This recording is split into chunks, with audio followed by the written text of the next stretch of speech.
I'm going to show you.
Hello everybody, happy Friday, welcome back to the Aquarium Adventures livestream. Hope you're doing well. Let's see if you can hear me and see me. Please let me know in the comments, because that's always useful. I do this thing every now and again where I forget how anything works and can't do anything, but it says it's working. I've got green lights over here, I've got green lights over there. I can see myself in the camera, I can see the chat. We have noise.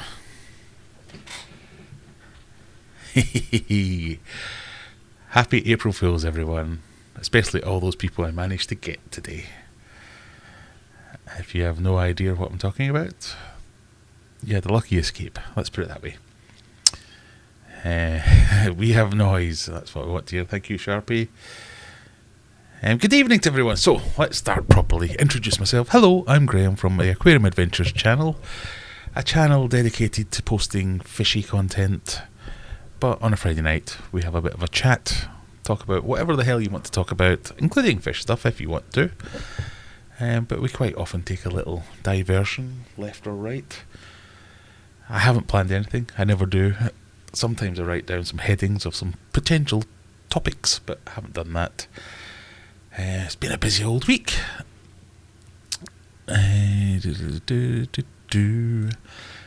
And of course it is April Fool's Day, so I posted on my Facebook page. If you aren't, follow me on all the social medias. So I posted an update on my Facebook page that my mega tank had collapsed, and I think I got a good few people with that one. I was quite happy with that. It took you to a video of Rick Astley. I quite liked that. I can't believe how easy it is to get some people, but this was a particularly lame attempt, and I still got a good few people, so thank you. Anyway, welcome everyone. As I say, we're here to have a chat, have a talk about whatever you want to talk about. If you've got any questions, if you've got any comments, statements, all that, that's what the chat button's there for. We'll happily talk about anything you want to talk about. Otherwise, you'll just be sitting listening to me ramble on for as long as I can bear to ramble on for. But let's say hello to some people. I like to do a bit of a welcome session. Who have we got in? So we've got Noodle Sandwich. Evening, all you lovely people. I have COVID. Oh, poor you. My granny's got COVID. I found that out. I spoke to her the other day. She sounded pretty rough. Luckily, she's had all her jags, so hopefully it's not going to be terminal or anything like that. But yeah, it's not good. I think loads of people recently have got it. I've had a few colleagues off work at the moment. Lazy buggers. They all work from home anyway. But anyway, I'm kidding if you happen to be watching. Yeah, it seems to be going about. Hope you're not doing too bad anyway, Noodle Sandwich. Rocky's in. Jennifer, Chief Mod, straight away and nice and early, and that's nice to see you. A Freshwater Ichthyology, finally here for a whole stream, I hope. Maybe next week as well. Well, next week, big plans for next week. I've got a couple of days off next week, so I might try and get something set up in the fish room, and we might be able to do a stream live from the fish room if I can get some of the technology sorted out. So I can practice a little bit. We've got a couple of days off next week, so we can tinker around and see if we can get anything going. So if you are here next week, we might be surrounded by fish tanks and new fish. More on that later. Jennifer. Sharpies Fishing Phantoms. Hello, fishy friends. Danny Boy, 1857. No, other way around, 1587. Welcome. Happy Friday yourself. Phil's in. Evening, Phil. Phil, of course, the manufacturer, maker, can't see it, of new merch. I'm wearing one of my new jumpers today. This is the Discus logo version.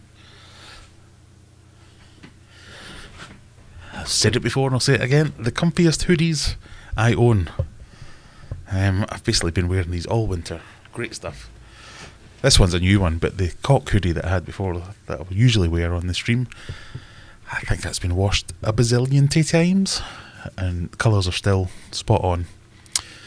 So, available at all good websites, merch, words, speak, can't, put together. You know what I mean. I've got a website, you can buy stuff. Rockies is in. I think I might have already said that. Mary Rhodes, hello everyone. Name I can't say, hello. Name I can't say, who I met the other week and down at his Maidenhead Aquatic Shop in Sheffield. Ati Haimane, I forget. There we go. Hi from Doncaster, hi from Sheffield. Noodle Sandwich, not too sick, just very weak, headache and flu-like symptoms. Loss of smell is strange, it affects my taste. Can't complain. Well, glad you're not doing too badly then. Lanks Fish Keeper, GB, Nightbot. Behave yourself, Nightbot. Have we been rickrolled? Yes, you were a little bit. I was quite happy with myself in that one. Loud and clear. QC Aquaholics, hey y'all. You sound like you might be from far away. We can run the who's the furthest away viewer tonight competition. We've got an entry from Pete the Greek, Virginia Beach, Virginia. So that's Sheffield to Virginia. Virginia. Can I spell Virginia?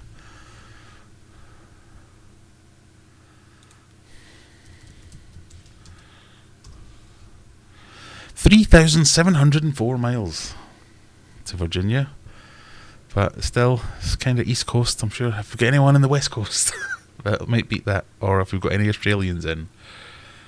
3,704 is the distance to beat. Who else have we got? Loud and clear. Evening, Andy Morrison, Colin Ramage, the pessimistic optimist. Soren's here, Christine Lamont's here, evening from across the pond. Scott's in. Not sure if we're able to keep my eyes open much longer. Travelling from 5 a.m. till 12:30 a.m.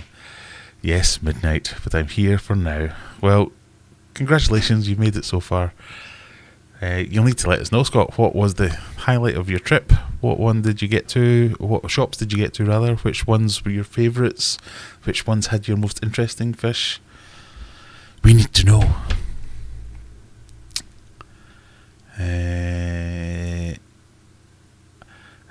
Night shift last night, so slept through most of April Fool's. Not only is it April Fool's Day, it's also my son's birthday, so it's been quite a busy week.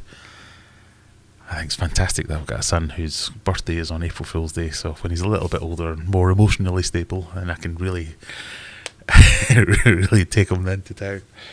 But no pranks or anything so far. Enjoyed the music video. Didn't realise how bad the dad dancing was. That's all the rage now again these days. Another COVID club member. Oh dear. Hope you're okay. Scottish Ogre, evening. Callum's here. Good evening, Callum. Might be coming to see you next week.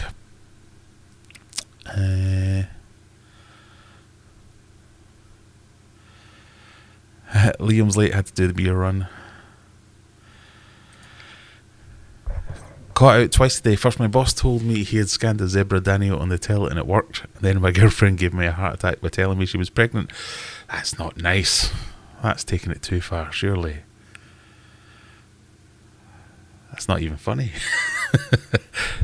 Either you want to get pregnant and then it's the cruelest of all cruel jokes, or you don't want to get pregnant and it's the cruelest of all cruel jokes. Hello, Dawn. Dawn Ransom's here. Vince Ransom's here. Charlotte NC here. North Carolina, is that going to be? You have to remember, all us non-Americans don't know what your weird state acronyms are. North Carolina. 3799. Yep, you're the new winner. Hello. Courtney says. I've added an hello there, but anyway. You have a question. Hardness of water. What parameters of the TDS do you test? I do not intend to breed Discus, so I'm not worried about calcification. Calcification? My eyes are terrible. My water is 7.2 pH, hardness 300. Thank you very much. What parameters of the TDS do you test? So, if you're not breeding, I really wouldn't care about TDS. I don't think it makes the damnedest of difference. I mean, TDS is a weird one. So, TDS is total dissolved solids. If you don't know, and it is literally that, it can be any old solid. It doesn't tell you what it is. It could be uranium, it could be copper, it could be dust, it could be whatever. So, it's how many parts per million are a dissolved solid. So it is just an indication. It doesn't tell you whether it's a dangerous or a inert solid. It's just a useless measurement. So I only bother myself with it when I was breeding Discus, because I wanted to keep my TDS as low as possible, or I wanted to hit a sweet spot where certainly under 100 as a general rule, because that was where I seemed to get the best yield from the fry.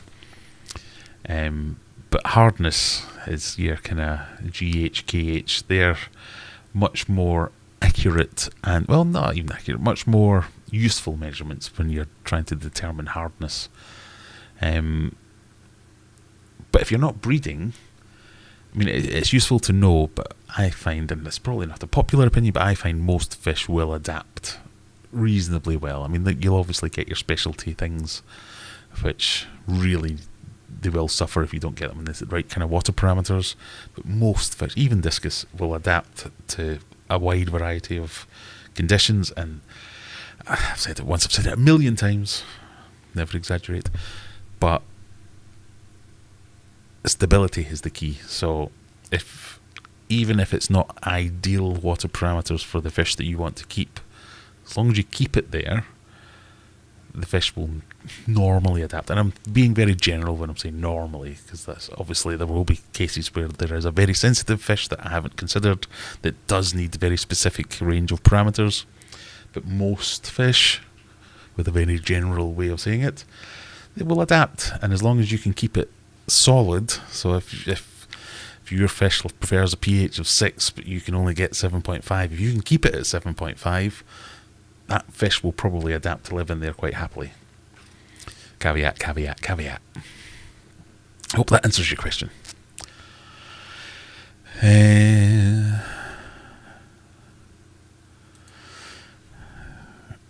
Reese mentioned we've got some really cool fishing today. So Callum, if you don't know, is from Fishman Aquatics, friend of the channel.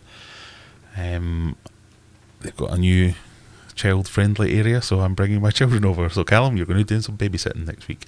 No, we're going to come over on Monday, I think, and pick up some new fish, hopefully. Have a look at the new rabbit. Although I've seen the rabbit, but the kids haven't seen the rabbit. Get its name changed. And yeah, have a look at some new fish.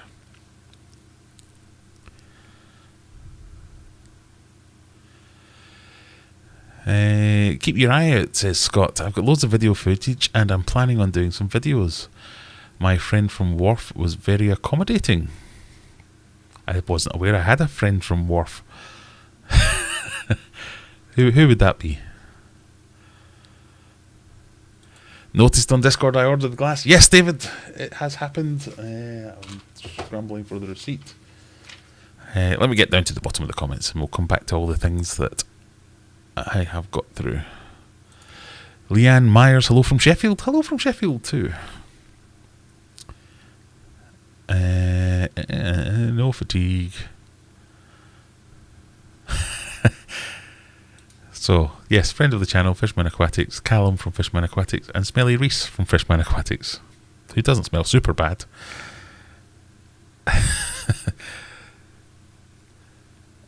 I use TDS for a lot of saltwater fishies, any swings, and it be concerning, particularly imports, never touch GH and KH. I mean, yeah, TDS is good because it's generally measured with a pen that you can go doot, doot, number. Tells you the number. But, yeah, obviously I don't import a lot of fish, so I've never been particularly concerned with TDS and anything other than breeding.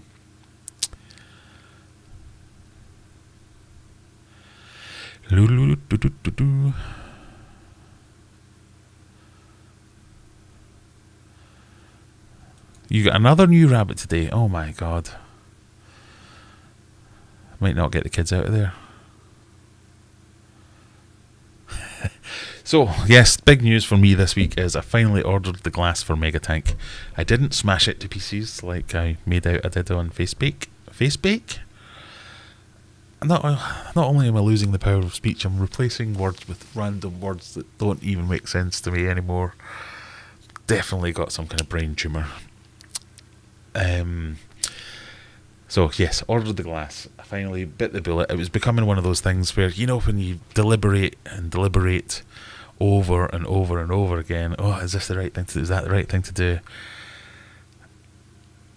I don't think there was a glass manufacturer in the country that I haven't asked for a quote or advice. And I don't think there has been any consistency in any of the responses I've got from any of the glass manufacturers.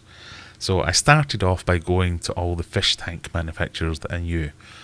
So the people who made my big display tank are Fit Filtration. So my glasses caught in the microphone. The people who made my big display tank for my Discus, Fit Filtration, I contacted them. One, can you give me some advice? What kind of glass should I be using? What thickness? What type of glass? And give me a quote. So yeah, they talked me through some ideas. Said, yeah, you could look for laminate glass, but this is the problem with laminate glass. You could get plain float glass, but you need to go really thick. You could get toughened glass, you can go a little bit thinner, but it comes with its own inherent risks, blah, blah, blah, blah, blah. Invaluable advice, and I think that was the bit that helped me the most. But then it was the quote of, yeah, 19mm glass, 879, or something like that. But even up until last week, I was getting quotes way over 1200, 1300 and more for glass, and a load of people saying. So I had decided at some point that I was going to go 15mm glass, and the amount of people that you would ask for a quote for 15mm glass who would say, no, you want 19mm. And I was like, well, no, I don't, I want 15, I've decided. No, that's not good enough for your. And it's the point blank refusal to accept what I was doing with it. You can't build an aquarium that height with 15mm glass. And well, it's not that height, it's just the window that's that size. And I'm making it that height so as I've got a huge overlap, so the depth of the glass. So if I order glass that's that size, the window will only be that size. So there'll be no stress on these bits because they're supporting the tank. No, they're on the glass, supporting the glass. But yeah, they wouldn't be told because the thickness calculators you use generally point to the depth of the glass or the height of the glass. I've completely forgot what I was talking about now. So the height of the glass is usually what you use for the thickness calculators.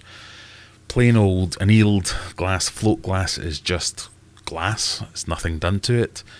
That's what the thickness calculators are there for. And if I was to go with that, the size that I'm after, I need 19mm glass. If I get toughened glass is something like 5 to 7 times stronger than annealed float glass. So I don't need 19mm thickness. I still want it to be super over-spec'd, so I was going for 15mm. That was fine. Toughened glass does come with its own problems. It's a lot of the people that were not arguing. I don't want to make it like I was arguing with all these glass manufacturers, but a lot of the points that were put to me against getting toughened glass were, well, if you get the slightest crack in toughened glass, it'll just shatter. So toughened glass is the stuff that you might see, safety glass, things like that it's called. If you smash it, it doesn't crack, it just shatters, disintegrates. So the idea is that not one big pane of glass coming down and chopping your arm off or anything like that. Whereas they were saying if you get normal float glass, that will crack, and that crack will hold. And that didn't really hold up to me, because I'm thinking, if I've got 2,500 litres of water behind that glass, if it just cracks a little bit, it's going to blow out no matter what. So what does it matter whether I have toughened glass that shatters or annealed glass that breaks and then blows up? So that wasn't a real big deal breaker from me. Another was, oh well, if anything hits it on the side, it's a lot weaker there. So its weakest points are at the edges. Oh well, the edges are going to be inside the tank. Oh no, but the outside edge of the tank, it's not a glass tank, you freaking idiots. It's a wooden tank. The glass is going to be completely enclosed inside the wooden tank. The only thing that's going to hit the glass inside the tank is a fish. And a fish isn't going to crack the glass from the edge. So anyway, after all that said, I decided that it's got to the point where all I'm doing now is phoning up glass manufacturers or aquarium builders, asking for something, being given a ridiculous price for something else that I don't really want. So I thought, screw it, I'm going back to the start. And I've ended up buying from the, what are they called? Glass Warehouse. And I've gone with 15mm toughened clear glass. So there was an option to buy low iron glass, but it was, well, it wasn't that much more. So there was like 100 and odd quid in it to go for the low iron one. I've gone with the clear because I'm a pansy and I know I might get this wrong. So if I get it wrong, I've saved myself 100 quid if I smash it to pieces. When I get a bit more experience, I might then splash out the extra for the low iron glass, but I'm not really that bothered about it. So that should be coming. They sent me an invoice earlier, I think the 7th of April. So like a week today, week on Friday, hopefully. We'll see. So that should turn up. Not entirely sure how I'm going to handle getting it into the tank, but we'll... So I've done it quite tight tolerances, so I want to have...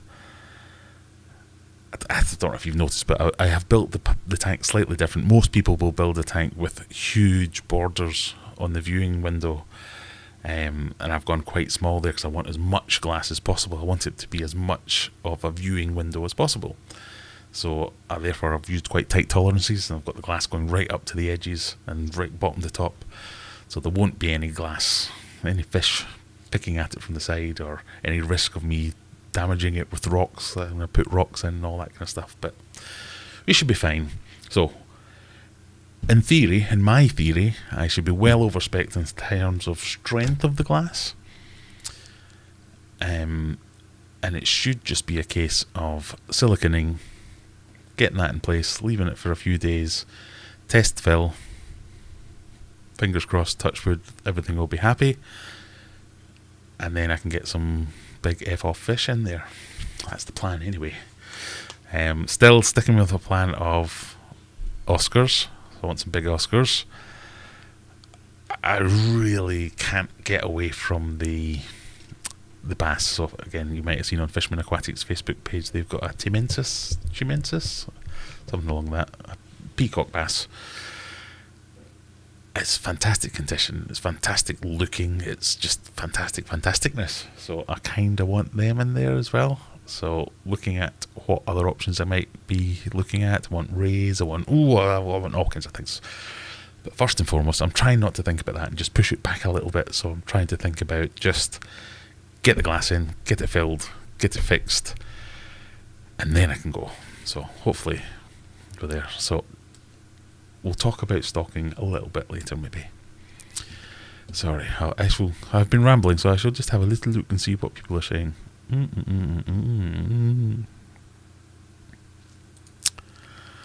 I forget his name, terrible with names, but he mentioned he knows me personally. The guy who likes... Alan, yes. I think I've only met him once, but yes, I have chatted with him a few times and got advice on snakeheads and things like that, but yes, I think I know who you mean now. I've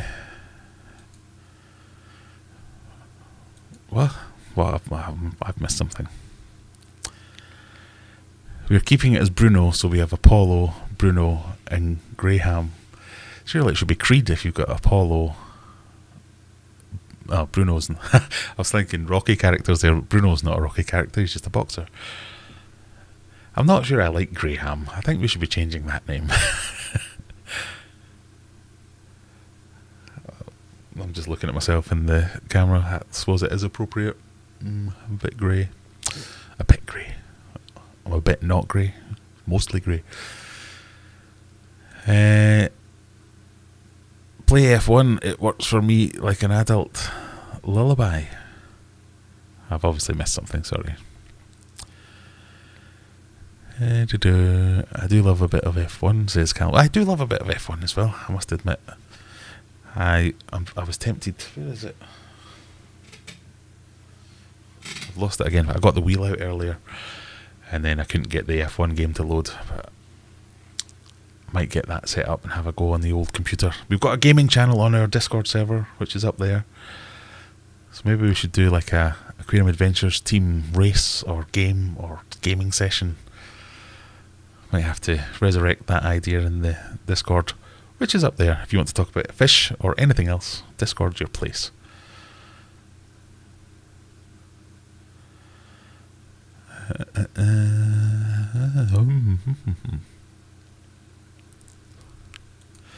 Someone once told me if you only eat rabbit, you can starve to death. That sounds like an urban myth to me.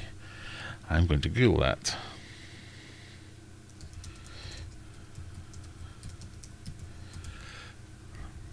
If you only eat rabbit, will you die? It's not an urban myth. It's called protein poisoning. Commonly called rabbit starvation. Alright, hang on, let's have a look at this. See, these are the little side tangents I like to go on.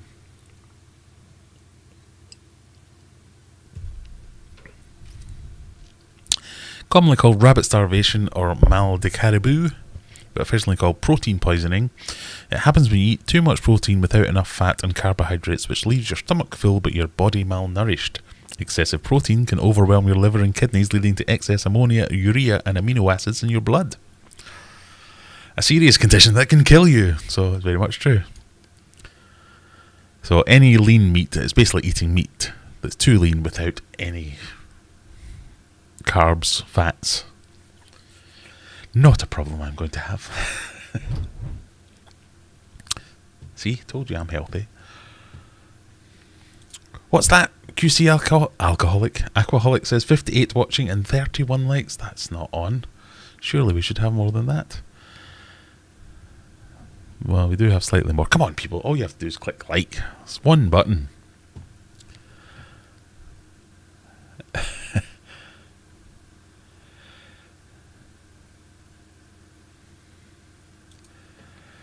We had a safe glass lid on the big tank at work. I tried to lift it once and bent slightly and exploded everywhere. That's the thing. With safety glass or toughened glass or... There's another word that I'm forgetting. Whatever it is. That kind of glass is, if it breaks in a spectacular fashion. But given the amount of pressure that's going to be behind this glass in mega tank, doesn't really matter what the type of break is, it's going to break in a spectacular fashion. That was my thinking. I might be wrong. Maybe I'll be proved wrong. If I am, I'll show everyone, and then it's me making the mistake and not you. What a public service I provide. An Oscar might crack the glass, they can get ornery. Yeah, I don't think it would. So, if my calculations are correct, which by no means guaranteed, tempered glass, that's the word, Rob, yes, thank you.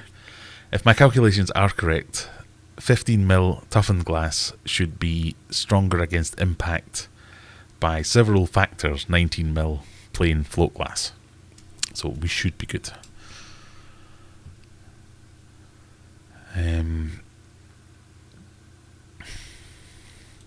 Callum took me to see banger racing once. I cried because someone crashed. I do like banger racing. I kind of think I'd like to have a go at that. It just sounds fun. What's going in this big tank? Okay, so let's talk about what is going in the big tank. The answer is, I'm not entirely sure. I wanted Oscars, multiple Oscars. It's a fish that I've always wanted to keep. I know it's probably the least exciting fish that I could probably mention that I wanted to put in there, but I think it still gives me some scope to get some other stuff in there, which might be a bit more interesting. So I want a few Oscars. I want big Oscars, so I want to get... This is going to be a long-term tank. It's not going to be, right, 6 months of keeping stingrays. Right, 6 months of keeping a billion rainbow fish. Right, now 6 months of keeping this, that and the other. It's going to be, this is the stock for this tank. We might add a fish, we might move a fish every now and again, but that'll be for a very good reason. But this will be a lifetime tank for whatever I decide to stock it with. So I'm thinking Oscars, because quite often you see people, they buy Oscars and they buy them at this size in the fish shop, and then they go, oh my god, they can get to that size. I'm hoping I can get them to that size, and you can see them. I might even buy adults. I've had a few people offer me adults, and I'm not against that. I might rehome. I might offer that service to a bunch of people who have said, my god, I didn't realise Oscars were going to get this big. Fine, I'll take it. No shame, no bad feelings. I'll happily take them off your hands and give them a good home for the rest of their lives, and they can live in there. Be very happy.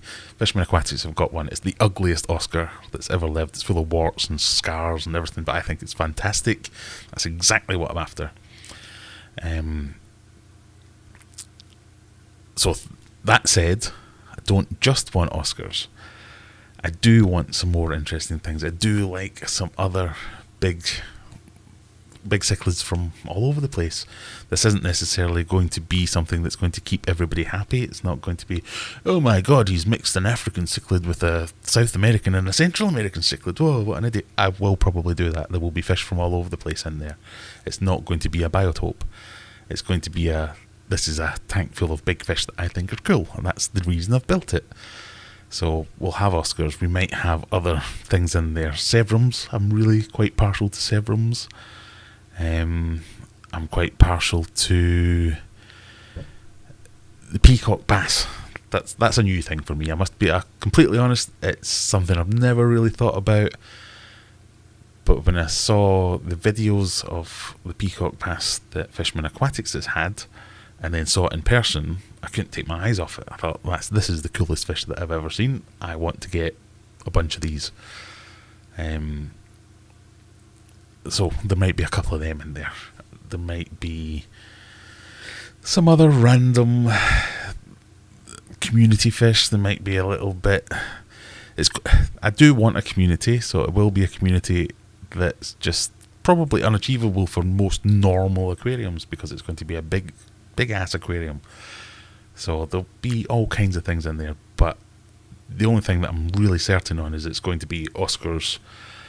Kind of want it to be peacock bass now. I've looked at rays. I've talked to some people about rays. I've looked at other Central and South American cichlids. I've looked at other oddballs and monsters.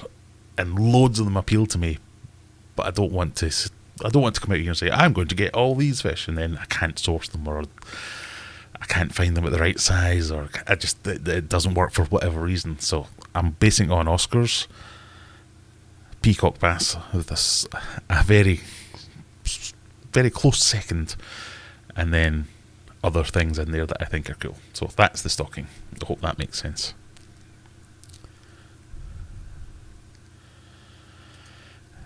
Peacock bass are brilliant to feed.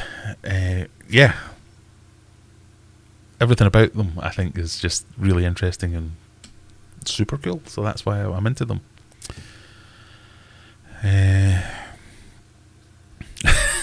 Callum says I'm staying with 1,000 pea puffers. I do have some pea puffers. I've got some pea puffers back in the fish room. But one of the other things, so obviously I'm now saying I've settled on Oscars and I'm settled on peacock bass, I'm settled on this. It was a very close run thing as to whether that was going to be a massive Discus aquarium. And obviously when my Discus supplier shut up shop and I ended up buying a bunch of extra Discus off them, I was like, oh, now I've got like 25 of them. Perfect, let's do a big massive Plantica aquascape with all my Discus, chuck them all in there, have a big school of other supporting dither fish. Let's have 1,000 rummy nose tetras. Let's have 100 Congo tetras or something like that. But no, I can do that on a smaller scale. They can still be impressive because I can do that in a 6-foot tank or something like that, and that would still be impressive. It doesn't have to be an 8-foot by 4-foot by whatever. So all kinds of ideas. The Aquatic Morning Show. That's an interesting name. Hello there.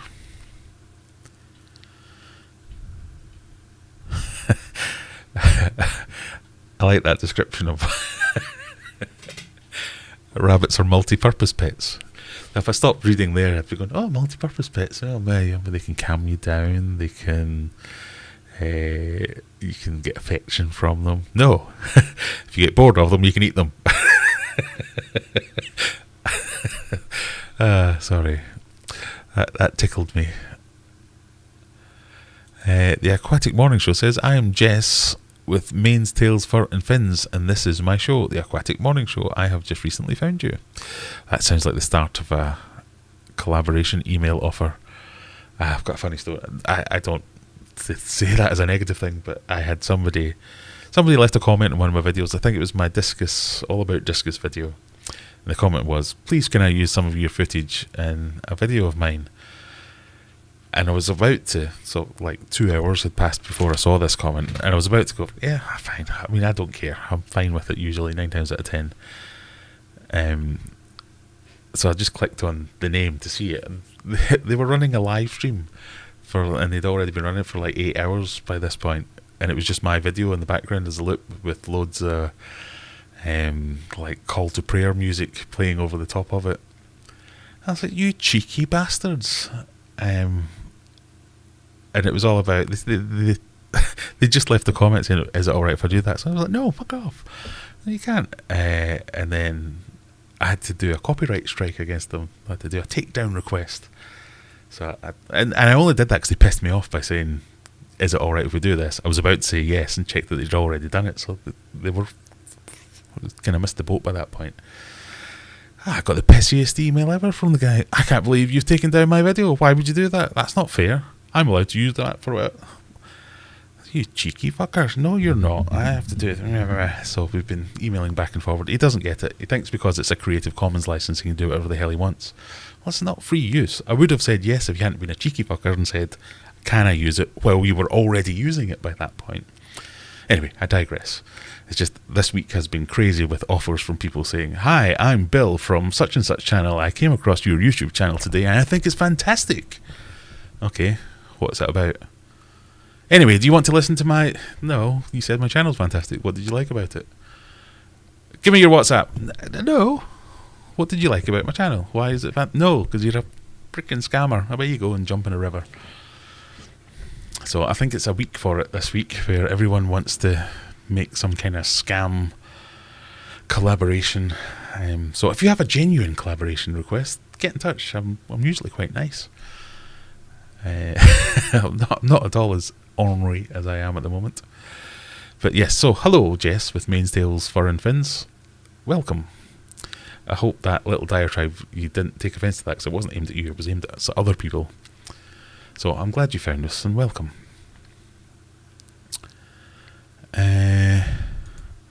Tim at Tim Ackerwill, what parameters, age, variety, etc. To be honest, they're really weak fishies these days. Wow, sorry, I must have missed something there. He was very nice, helped me film a few feeding videos, got an arrow puffer eating a worm amongst other fish feeds. He said if I ever want to come back and to film, let them know in advance. Excellent. Head over to Fishman Aquatics for your fresh rabbit dish. Gary says, I guess fish are multi-purpose pets too then. I suppose they are, yeah. I keep seeing these stories about people who have like the wife's fallen out with the husband, or the husband's fallen out with the wife.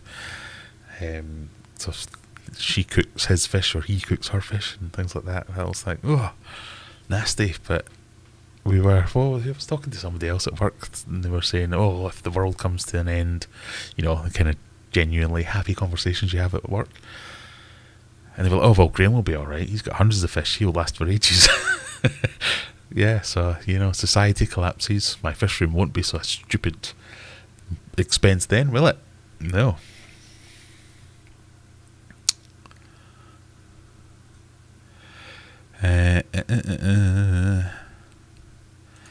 How much did you end up paying for the glass? So I will do a full on total of all the bits and bobs, but the glass itself was, I want to say, £550. But I do have 609 written down here. I think it was 550. That might be with or without delivery. I did get a thing. I did get a thing. What's the thing called, Graham? Come on, get the brain and working. Invoice. There you go. Yeah, £551. So 15mm clear toughened glass, polished edges, wrapped and packaged, £371. Delivery £42. VAT £91. I'm sure that adds up, does it? But yeah, so 76 kilos worth of glass. So that'll be fun getting that in place. But yeah, so I will do a proper write-up of all the costs, because although it is cheaper than buying a tank, I hope now, still, it's not cheap.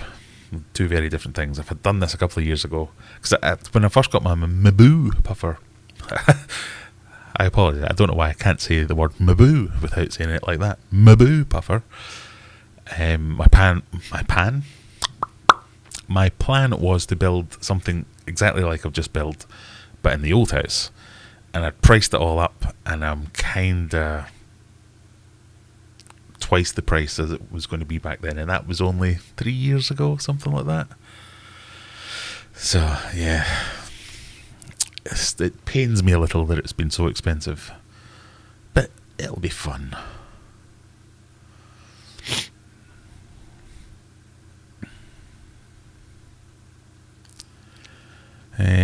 Just don't go marine and get a mantis shrimp in there. Cracked glass, yes. Well, to be fair, I think even a mantis shrimp would struggle to... Can't speak. I'm hopefully that I have overspec'd the glass so much that even a mantis shrimp would struggle to crack the glass. But yeah, I do know they are big.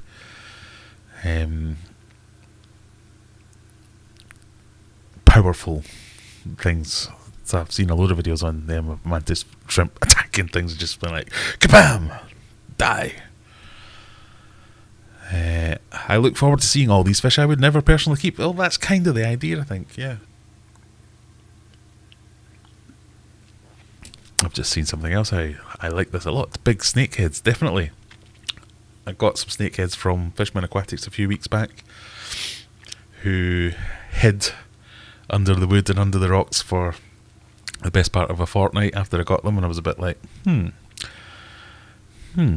have I made a mistake here? But no, thankfully I've now trained them to come out, and they come out to feed, and they come up to the glass, and they're not like puppies or anything like that, but they're a lot more confident, out and about a lot more, and really making me think I was right about snakeheads. They are awesome. I do like them. They are fantastic. They're really good.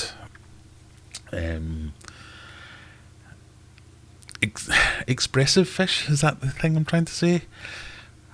It's very easy to anthropomorphize them because they have very expressive features. So the kids have named them Grumpy 1 and Grumpy 2, and that's because they're very much like and they look grumpy. So they come out and they investigate things, and they kind of flash at each other. They dart around every now and again. Sometimes they're very calm and graceful and regal. I think they're just awesome fish. But the snakehead families, you can get anything from the more standard peacock snakeheads, general snakeheads that I've got at the moment, to the really, really fancy hybridy inbred ones, to the giant ones that are huge, big, enormous things.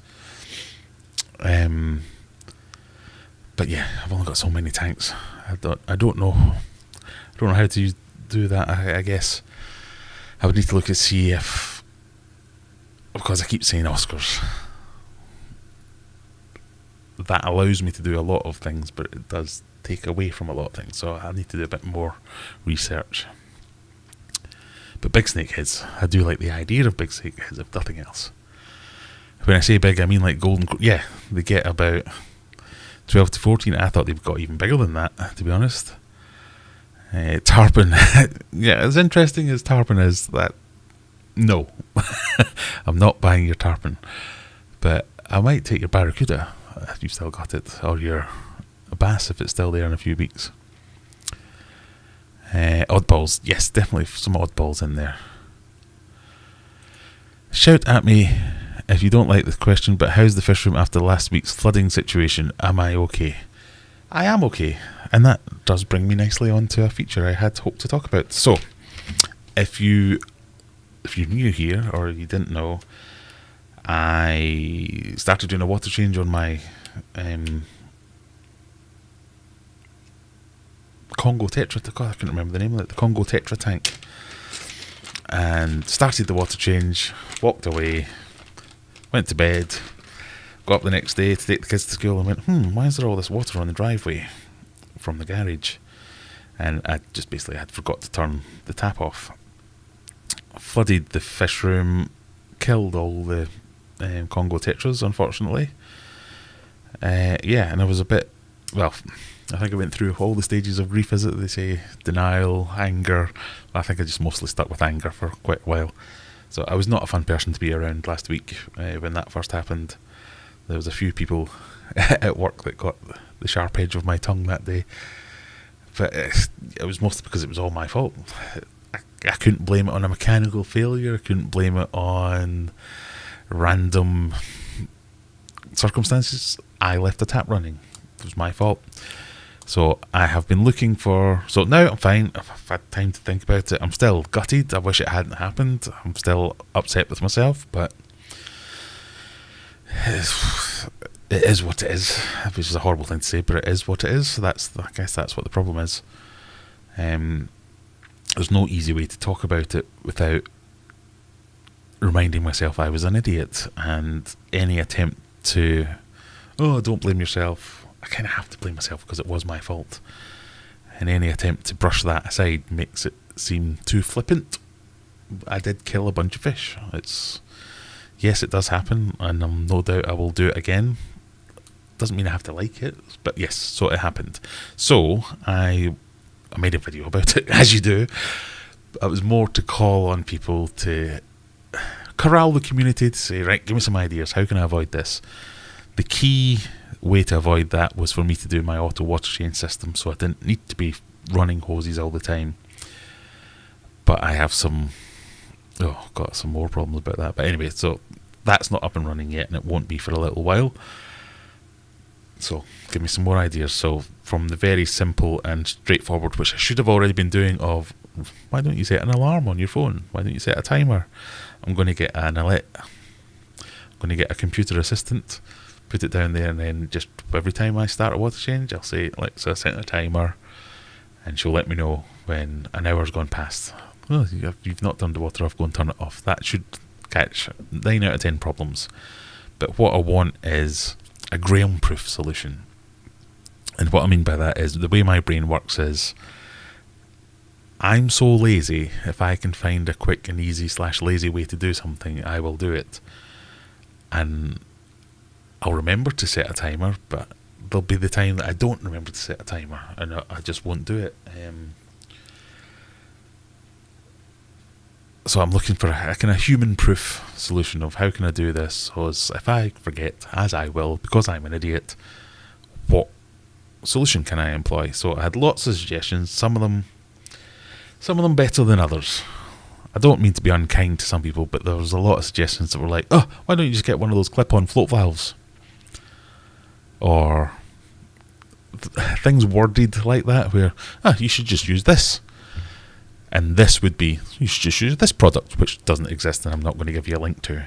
And I spent hours Googling clip-on float valve. There isn't such a thing as a clip-on float valve. Somebody might have 3D printed one once, but can I buy it? So in most cases, I'll go, oh, can you send me a link? That sounds brilliant.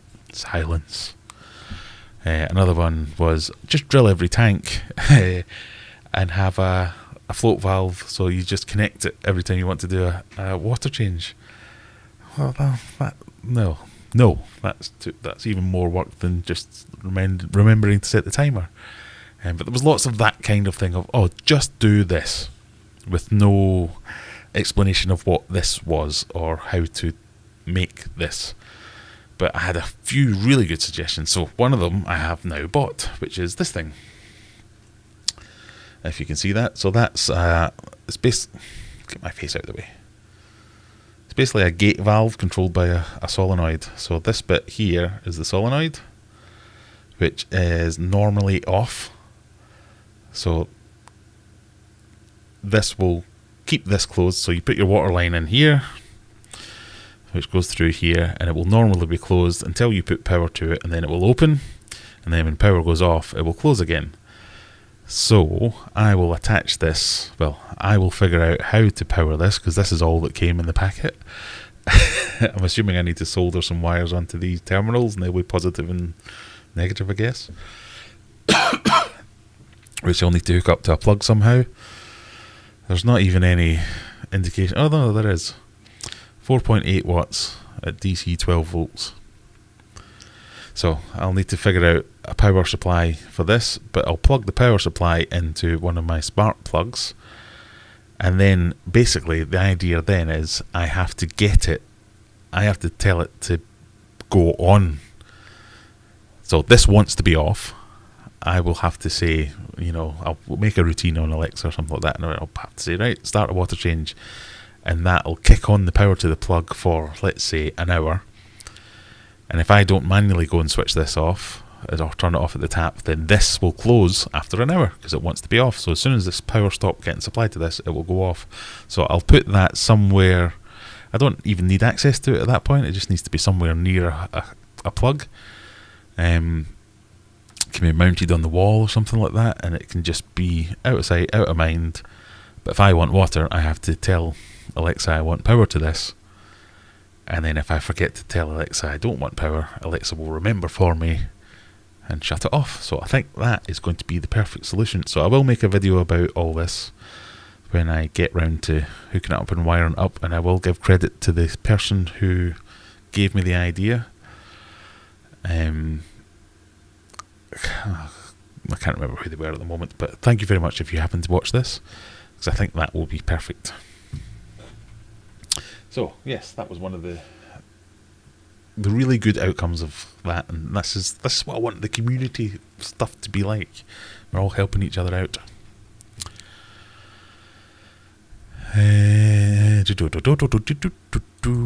Rob's Aquarium Room, good evening.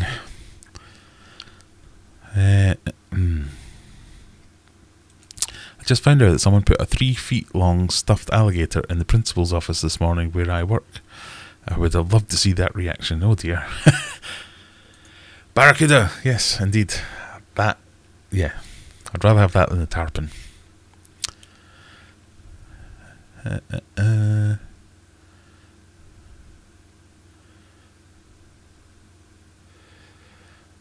The tank is far too small for pea puffers. Yeah, you're right.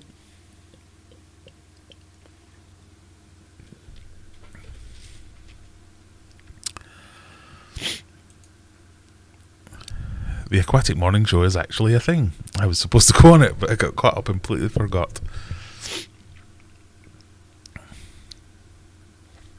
Just can't get the people these days.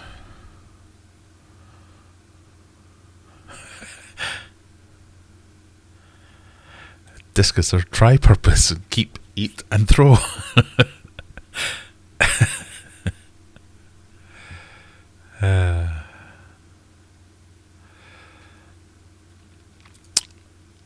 Sean Morris, hi mate, I've just joined. Did you put up a video earlier? Mega tank collapsed and then take it down? No, if you go onto Facebook, you'll find a link to that video. Yeah, bad times.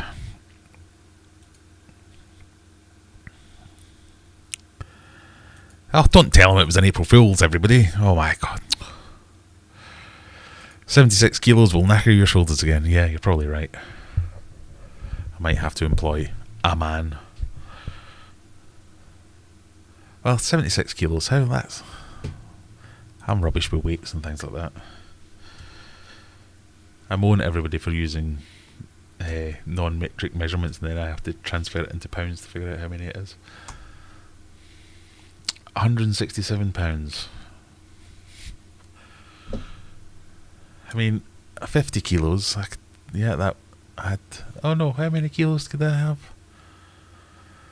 I used to have a weights bench that was from Argos or something like that, and it only had so many kilograms, and it wasn't enough. And I remember always being thinking like, this is rubbish, I have to do this forever.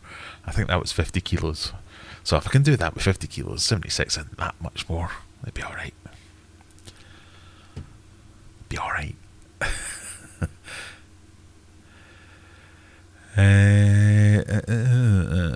Do you still have a marine tank? Or if not, have you ever thought of starting one back up? I do not have a marine tank anymore. I did... It's not up here. Don't know what I was looking over there for. I did keep a marine tank for about a year. I had 2 marine tanks. One bigger one smaller one, like a nano, and then a medium sized one. Oh, I liked it, I must admit, but there's a bazillion freshwater fish that I want to keep. And yeah, I've not got round to freshwater yet to want to get into the marines. I was more interested in the corals, if I'm completely honest. But yeah, it's a whole other money pit that I didn't want to get into. Have you made your sump and fitted the inflow and overflows yet? No, so I don't want to fit the overflows yet because I have got the glass cut to quite tight tolerances. So I want the glass in first before I do the overflows. I mean, I could drill the holes for it and all that and kind of rough in everything. I shall probably do that next week. I do have another plan for next week. We'll get to that in a second.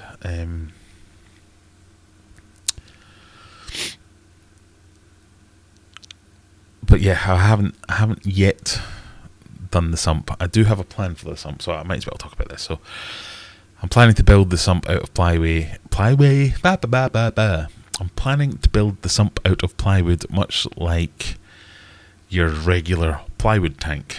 But I'm going to do 2 at once. I'm going to do my sump out of a plywood tank.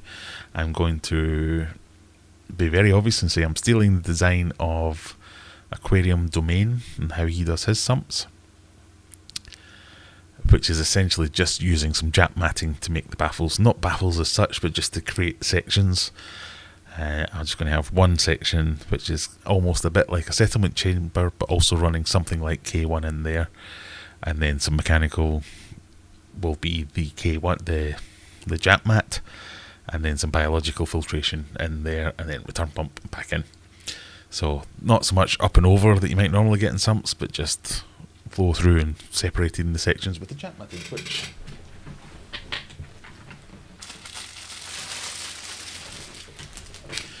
which the first of which has now arrived.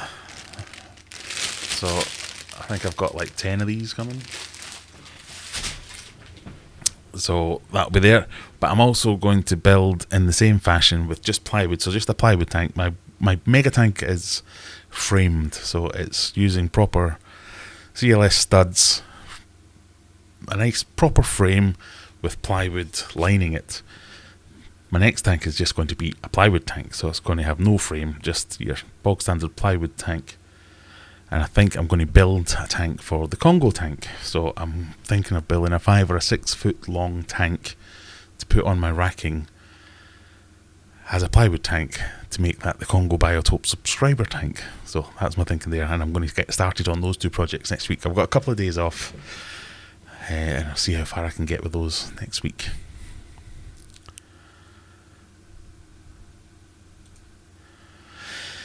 You can get an auto top-up system. It's got sensors that stick inside a tank and also a reservoir of water somewhere where the auto shuts off a pump from filling.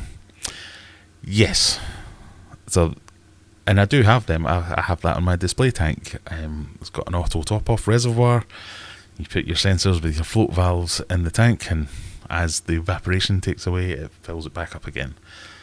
The problem with water changing in a fish room, as I'm sure you would imagine, I'd have to get one for every single tank. So as I could empty tanks and it would all fill up automatically, and that would just get prohibitively expensive, basically.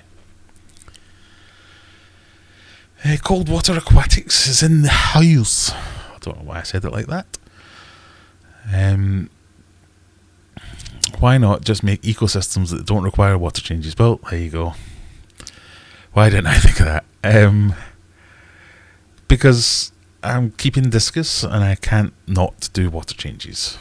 I know all fish require water changes to some degree, but I like to give my Discus extras. I think the king of DIY, I'm kidding, did a video saying a similar thing to prevent overfilling tanks. Oh, what is this kind of thing? See, maybe I should start watching them again, then I don't need to rely on my subscribers telling me how to do these things.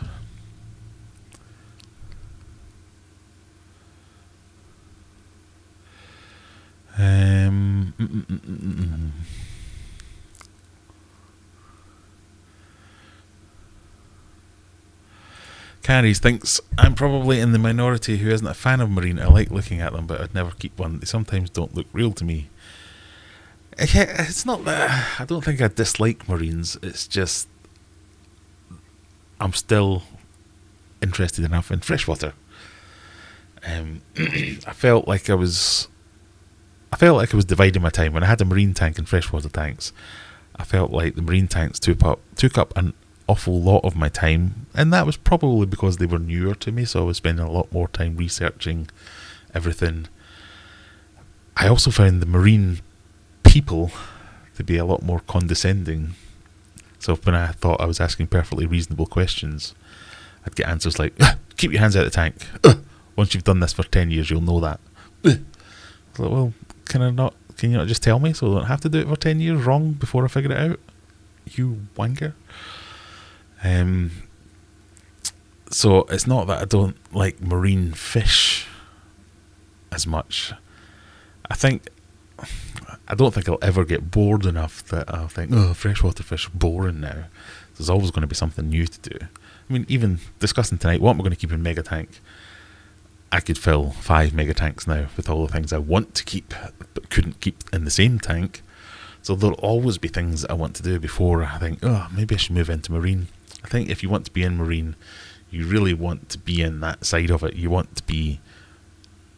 It's corals for me, or I want these super bright colourful fish, or I'm into the equipment, and all those things have an appeal to me. It's just, I'm bad at explaining it.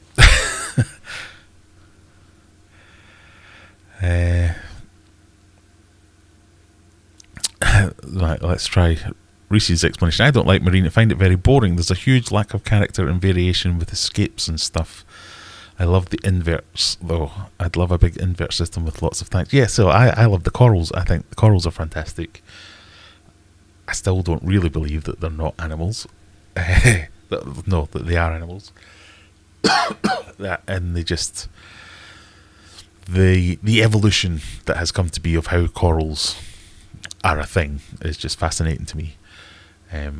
But I know what you mean about the scapes and stuff. It's very much buy this rock or that rock. That's your options. Oh, my balls. Thank you, Rob Barry. £179 super chat. Oh, my balls.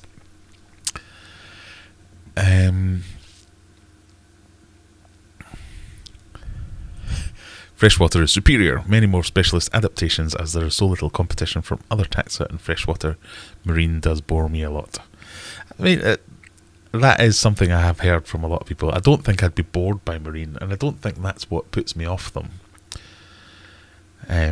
Because I can't deny things like tangs are awesome. I do watch some marine channels and think, yep, that is super cool. I love the way even things like clownfish and enemies together. I'm like, how is that a thing? How did that come to be? Fascinating. But yeah, once when I dipped my toe in, I found it taking a disproportionate amount of my time to keep things happy, and I don't think I did keep things happy very happily. So maybe that's what it is.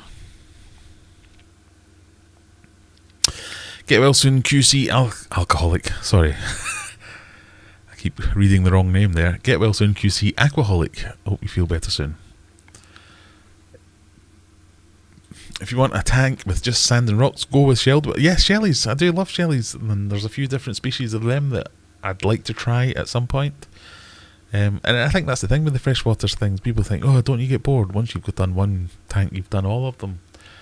But yeah, there's still like a dozen things off the top of my head I could think, oh, I'd love to do that one day, or that might be the next thing, or there's another one. So yeah.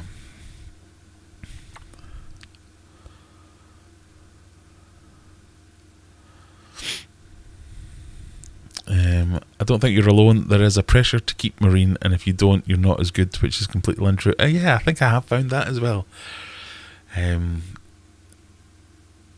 What was it somebody said to me? It was the way someone had said, oh, you only keep freshwater. It's like, what do you mean only keep freshwater? It was the way they said only. Not, you only keep freshwater, as in freshwater is the only fish you keep. It was you only keep freshwater, as in that's not as good as the other fish you could keep. And we had a bit of a discussion about that, and I think just because they're willing to pay 500 quid for a light, I don't think that gives them the right to think that they're either better aquarists or better fish keepers in general. Yeah, what's the saying? A fool and his money are easily parted. And once you get invested in something, I mean, if I spent 500 quid on a light, I'd be telling everyone it was vital as well. But I don't know. I had a marine tank so expensive and a lot harder to keep. Yeah, that's another thing. I keep seeing these on. What was it? It was a Fluval Roma 240, I think it was, where someone had said this is a marine tank, and they wanted something like 600 quid for it because it had been a marine tank. And I was like, it's only a marine tank because you chose to keep marine fish in it. There's nothing about a fish tank that makes it marine. Oh, well, yeah, there is. If it's got a weir, it's a marine tank. No, a weir is just a delivery system for an overflow. There's nothing marine. Salt is what makes it marine, nothing else. And I don't get where this premium comes from. Like, I've literally seen bare tanks saying, oh, marine tank, and you can just, it's like, oh, license to add 20% onto the price. Now, obviously, if that is because so ND Aquatics, here's a good example. They will do freshwater tanks and marine tanks, and their marine tanks for the exact same size are more expensive. That's completely fine because their marine tanks have weirs and overflows. Their freshwater tanks don't, so there's more glass in their marine tanks. There's more building going into it there. But if you've got exactly the same tank, you just chose to keep it saltwater fish in there, why do you think you can get away with charging more money for it? That boggles my mind. I told the owner of a local competition store that his shop was shit, and it's about time he shut it down. There you go. That's straightforward and to the point. Can't get bored of Discus. Well, some people would say you could. I don't think I'll ever get bored of Discus. I don't think I'll ever not keep Discus. Well, I think that's the way I'm going to look at it. Is there anyone running an anger management course for angelfish? Are you having some problems with some angelfish, Colin? My angelfish are total delights. They don't cause me any problems at all.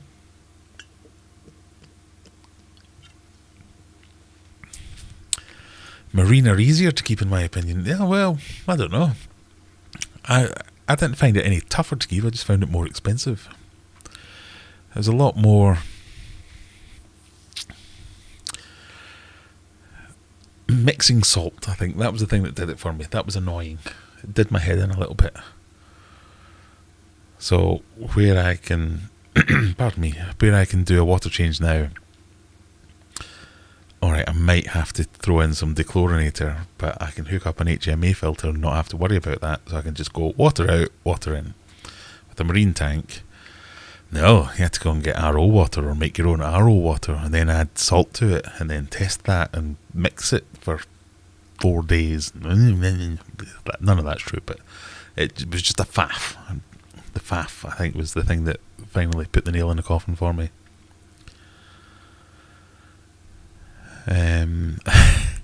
Thank you, Rob, for wanting to hear about my balls.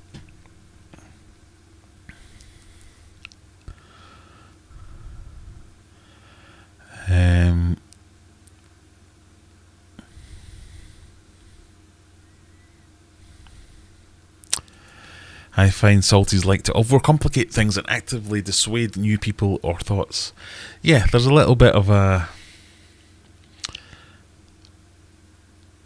there's a name for it, which I can't remember, but it is I've spent £5,000 on this, so I'm going to tell everyone in the world this is the only way this can be done. And if you spent £5,000 on something, you are not going to like someone coming along and challenging that and going, why did you do that? That seems excessive. No, you must do this. I don't agree, but okay. And it's that closed attitude of, and it must be great for some of the retailers that like, we can sell this light for £3,000 just by putting marine on the lid. Yeah, it's a bit daft. Elizabeth Kerr, hello. I hope you weren't here earlier when I was swearing. So if that is my daughter Elizabeth Kerr, she's at a sleepover tonight, so she's not here. Hello. You shouldn't be up at this time. You should be in bed. Get to bed, Elizabeth. But night. Bye. Oh, that's nice to see.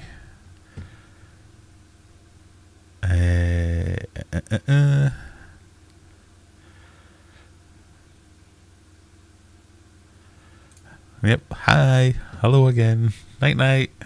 You can call me if you want.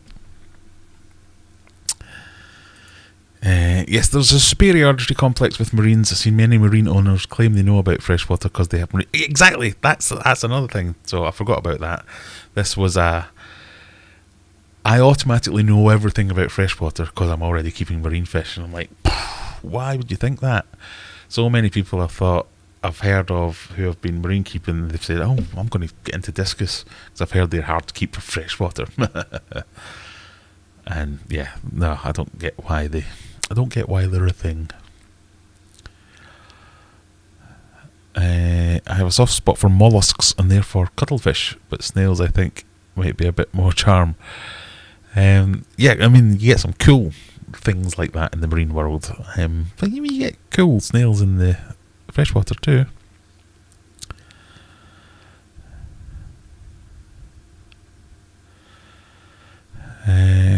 Elizabeth's still here. Hi. Hello.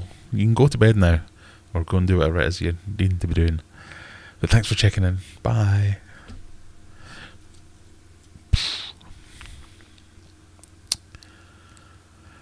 I've seen so many marine fish keepers. succeed in marine but fail so much with freshwater. It drives me nuts. I've been told my advice isn't as valuable as marine biology graduate. Exactly, yeah. They think they know everything. They think that's a whole step above.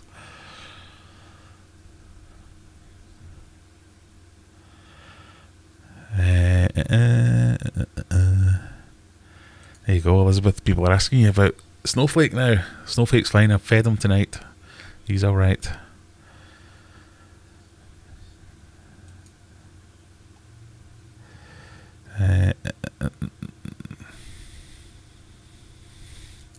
Thoughts on fish channels using video titles like how to stop fish aggression.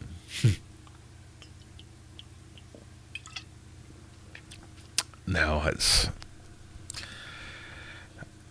I know why they do it. It's the way of the game. You have to make engaging titles. You have to make, if you want views, that's what you have to do. And it's dirty and sticky and yucky, but it is what it is.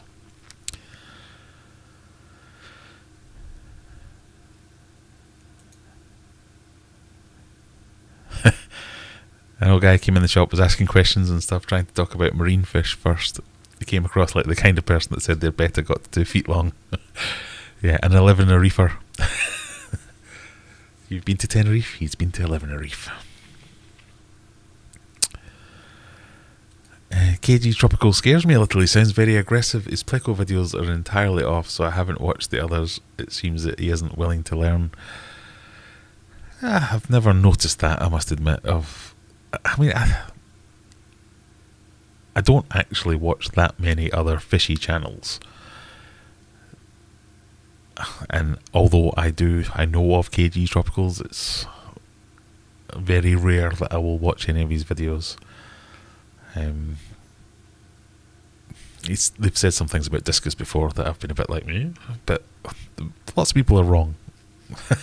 Lots of people are wrong about lots of things. I'm sure I'm wrong about lots of things as well. I've never noticed him being very aggressive or anything. He used to have another channel. It was about vaping or something like that. I always remember that being very strange. But I've got nothing against KG Tropicals, because I don't really know him well enough to have an opinion, I guess.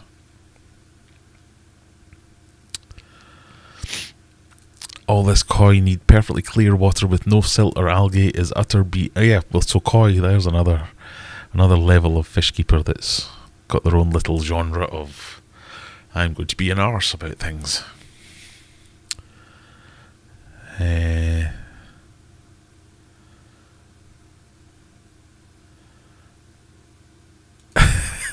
He asked me about other shops and I have my opinion.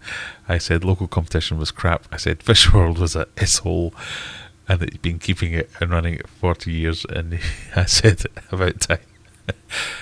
That's the kind of thing I would say. Still water. Were you the man that told me about this thing? Or lady, I don't know what you are. I couldn't remember your name, but it's just when I saw your name there, that came up it reminded me. The solenoid shut-off valve. I don't think I'll ever go marine. I mean, I'll never say never. I'll never say never, because there are some interesting things in the marine world, to me anyway. But at the time I tried it, I probably shouldn't have done, because I don't think my heart was in it. I've got too many other things I want to concentrate on the freshwater side. So I think I just made a bit of a botch there. And I kind of think I did it to appease other people. So everyone else was telling me to get into marine. The guy, when I bought my Discus tank, so I got a custom Discus tank for my 40th birthday, and he couldn't believe that I wasn't going to keep marine fish in it, and that's primarily because that's what he mostly built, was marine tanks. And he was just like completely baffled that I wanted a Discus tank with a sump and fancy overflows and all this kind of stuff. He couldn't get his head around it, and then I think that kind of wore me down a little bit, because there was a few people like that were like, "I should go marine, Oh, if you're into Discus, go marine. That's the next step." I just don't think that's true, and I think I got kind of hoodwinked a little bit there. It's about time he closed and he stormed out. Oh dear.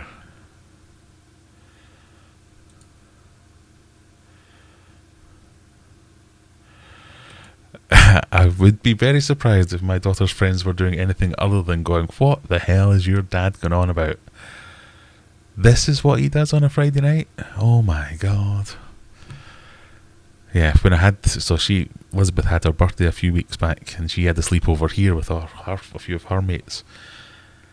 Just doing a YouTube live stream is the most exciting thing in the world when you're 10.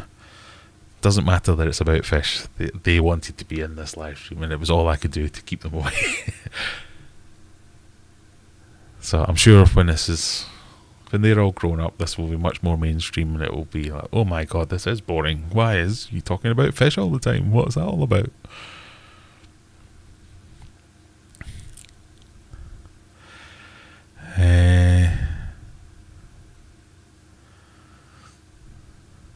Chelt Sheen the Ba shit. That's a hard word to say. Chelt Scene UK, hello. Sean Graham, hello. How to stop fish aggression? Buy non-aggressive fish. Simples. I'm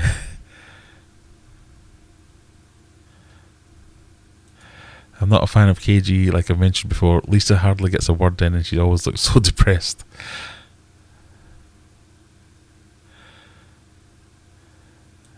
Graham, I messaged you in the week about Discus. We'll be swapping my tank over to them late in the year. It's 340 litres. What's a realistic number of Discus to keep in there? 340 litres, 1200 by 500 by 600. So what's that? 4 foot by 2 foot by almost 2 foot. Is that right? Am I reading that right? I would go with... So, I struggle with this.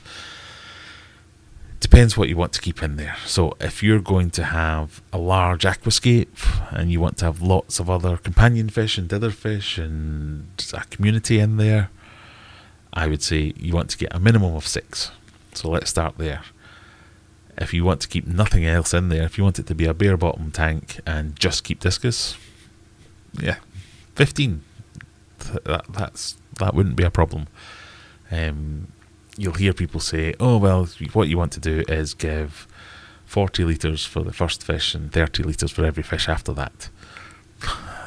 Or a variant of that. I would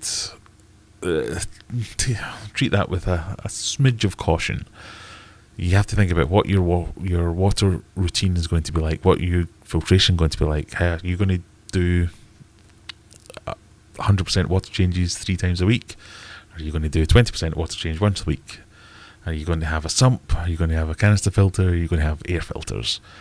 All these things make a difference on what you want to do. I mean, it's much the same with any fish, but Discus especially do appreciate clean water more than others. Not that there's not fish out there going, oh, this water's too clean, I don't like it. Discus will grow better and do better in cleaner water, whereas other fish might be a little bit more tolerant of a little bit of a laxer routine. But let's assume you want a nice planted tank, you want to keep some stairby corridoras, some cardinal tetras, rummy nose tetras, something like that. You want to have a few bristle nose plex, you might want to have a couple of rams or 8 and other fish in there. I'd be looking at kind of 6 to 8.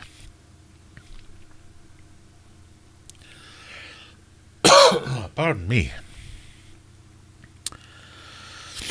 I'm scared to ask any more questions. By all means, ask any questions. Oh, sorry. Well, I choked to death on my 1 sip of beer. What are you drinking tonight, Graham? I'm on your native beverage super tea.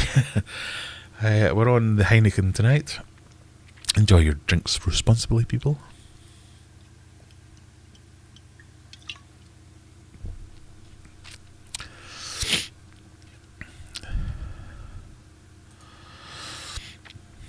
Clickbait, I think, is a struggle. I avoid it, but I can never think of good enough clickbait titles anyway. Yeah, I mean, clickbait is a thing. The awful thing about it is it works. So if I want to make a video about what I think is my favourite fish foods. If I call it, this is what I'm feeding my fish, it just will not appeal to people. If I call it, these are the best fish foods, that's going to give it some people some click value, and they'll be like, what does he think is the best fish foods? If I call it, I fed my fish this food and this happened, that's going to get a whole bunch of different people clicking it, going, oh, what happened? I bet this is clickbait, I'm going to look at it and see.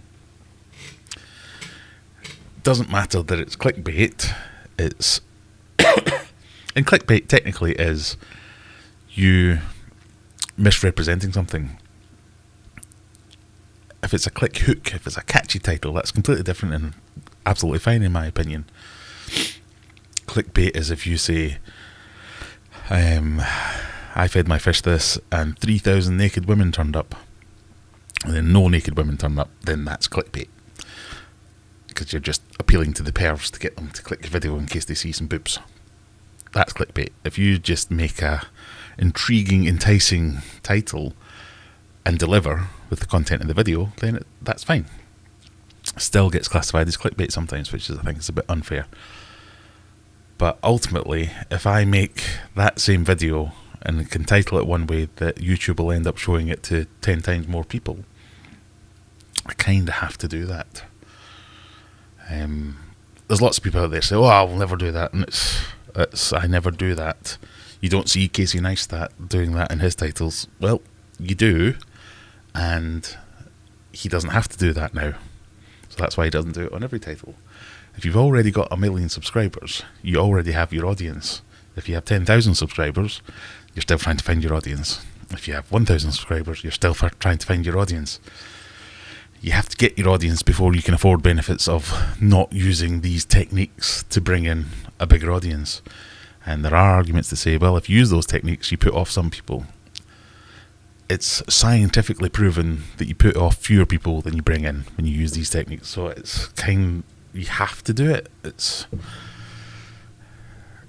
might not sit right with you. You might think, oh, I don't want to have to think about that if you want to make videos that are just purely, not even educational content, if you want to have complete editorial control of, I want it to be like this, and I don't care who watches it, that's fine. YouTube is still the place for you. If you want more people to see it, and I don't really get the mindset of people who say, I don't want more people to see it, or I don't care how many people see it. If you're making it for art's sake, and it's just so you can make the thing and get it out there, I mean, why would you even put it on YouTube if you don't care whether anyone watches it? I don't get why that would be a thing. If you're going to go to the trouble of putting it on YouTube, you want people to see it at the end of the day. Pardon me.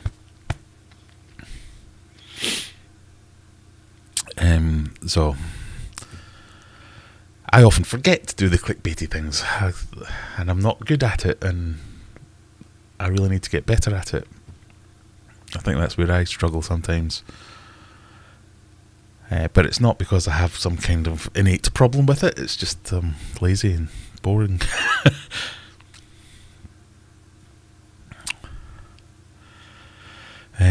Colin says, I sent you an email about the solenoid and a push button timer earlier in the week. I'll send you some instructions about how to wire it up tomorrow if that would help. It would help, yes. Thank you very much, Colin.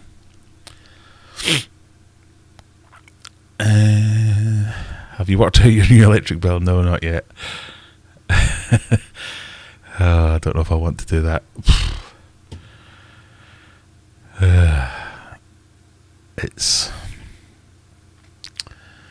I made a meme earlier in the week that, what was it? I put something out there about the slap. Oh, hang on. Messages incoming. Pardon me. Now I've got the hiccups. Exit, reload. Come on, page.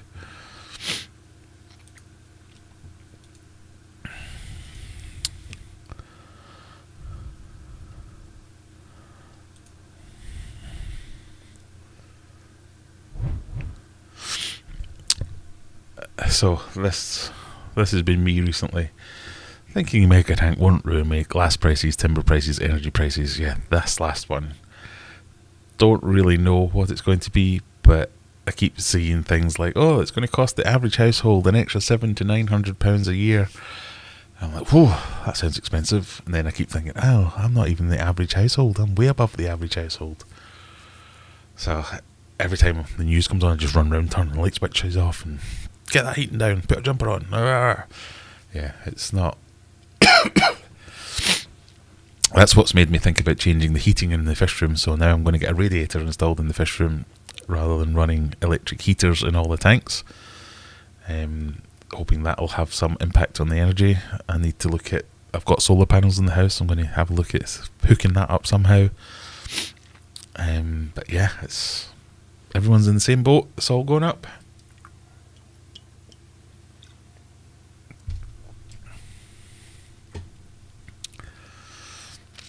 Aggressive energy, indeed.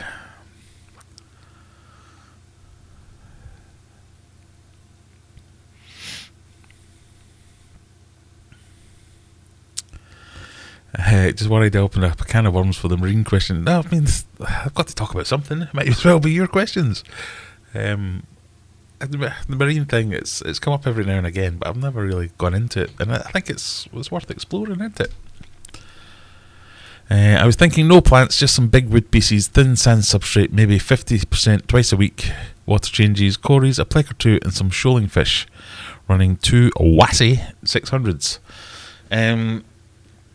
So 2 50% water changes twice a week, perfectly good. Cories, a plick or two, some shoaling fish, perfectly good. Running 2 Wassy 600s, that's very good as well. So no plants, that's a shame. Plants do aid to your filtration as well as your visual enjoyment of the tank. So I would always put plants in a discus tank, but that's just me. There's nothing wrong with no plants, but even in pots, if you're worried about it being difficult to clean, plants in pots works quite well in discus tanks if you don't want them like a thick substrate. But yeah, I'd be looking at, I don't know, 8. That'd be a good number. If you think you can keep that up. I feel too old to watch energetic videos, particularly in the morning. I prefer educational these days. Most of the time I'm on YouTube is night shift, so I need something calm. If you feel too old to watch energetic videos, yeah, I mean, I think there's a difference there between possibly what we're talking about. Having high energy thumbnails, high energy titles, but having my energy videos where I'm like, oh, well, I'm not that boring, is very different from the videos that are like, well guys, I just can't do that. I don't want to watch it, I don't want to present it, I don't want to be it. So you'll never see that from me. But that's not because I've made an editorial decision in my mind. I'm just not like that kind of person. Every now and again I'll get carried away with one of my own jokes and I'll be quite pleased with myself. Oh, I like that. That's about it you'll get out of me. Most of the time it's like, hello, I'll be cheerful, jolly sometimes. That's kind of the height of my excitement levels that you'll get in my videos. Most of the time it's, I'm going to do a thing, me doing the thing, this is how the thing went, or I want to show you a thing, there's the thing, what do you think of the thing? That's kind of what you get from my videos. Every now and again we put in something a little bit different, but I share everyone's opinions of the people that you watch the videos, and it starts with 5 minutes of someone screaming incoherent nonsense at you, and you're like, what the fuck, what? Jesus Christ, what is this? Skip.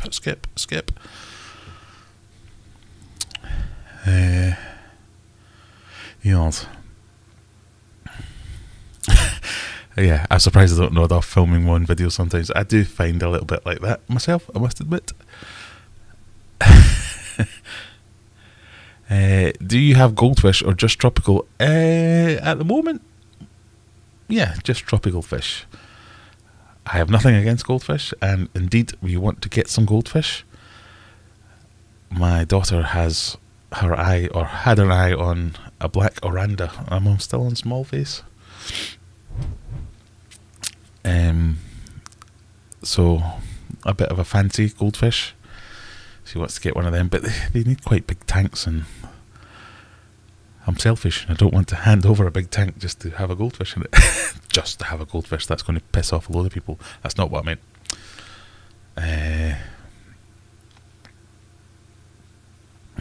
Balls clickbait, yes. No giveaway. Oh, yeah, good point, Phil. I've not done a giveaway. Everyone's going to be all upset with me. That's the only reason people come to these streams is because I give away stuff.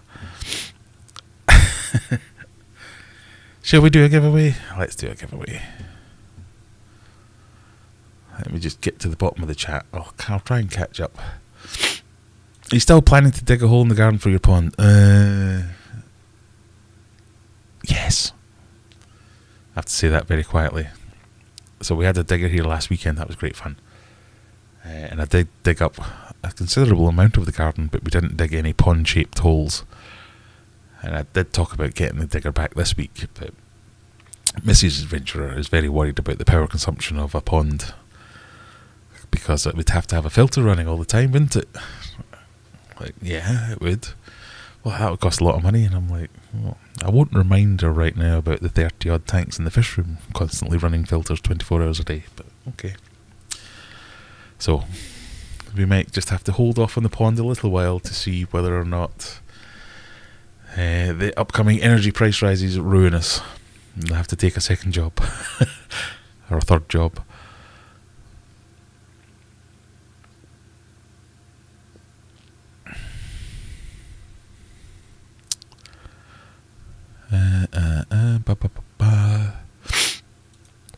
Does anyone grow their own veg for their fish? Yeah, that's an idea. A bit of self-sufficiency. I have started some worm farms, so that's going to be a video coming soon. I'm just waiting to make sure I don't kill everything before I make a video about it. But so I'm like feeding them with kitchen scraps and things like that. But I haven't thought about growing my own veg. We have been and bought a load of things like herbs and stuff. But courgettes, for instance, that'd be really good, because I feed my bristlenose plecos on courgettes quite a lot.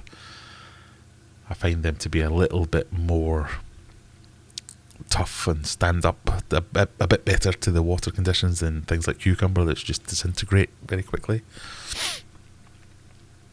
There we go. Great idea, Carrie. I'm tempted to start a courgette farm. A courgette? That's a cross between a Corvette and a courgette. Zucchini to my American friends. That's a good idea. Courgettes are really easy to grow. Yeah. You might have started something, Carrie. Watering the courgettes with pleco, put water to feed said courgettes back to the plecos. Exactly. Tempted for a more natural pond like an H pond. Well, that is kind of where we went. I wanted a koi pond. Hands up, I wanted a koi pond. I kind of started getting obsessed with koi as I do.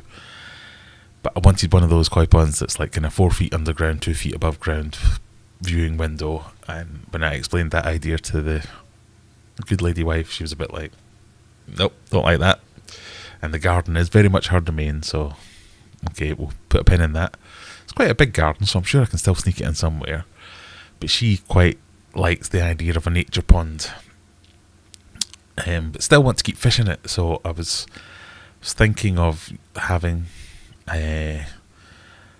still a fairly decent sized pond, but having like a bog filter and then planting up the bog filter. So I still would have to have something circulating there, but she wants to have some kind of water feature or waterfall or something like that, so we do need to have a pump at least.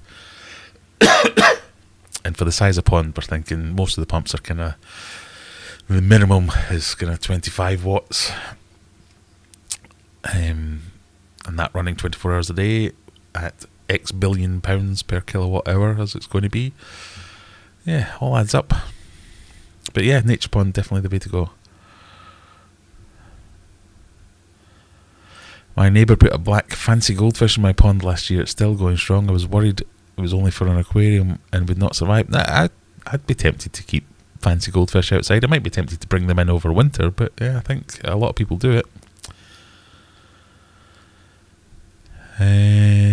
Oh, there you go. Freshwater ichthyology. I've kept many fancies outside, as do quite a few UK breeders. Yeah, I've heard a lot of them.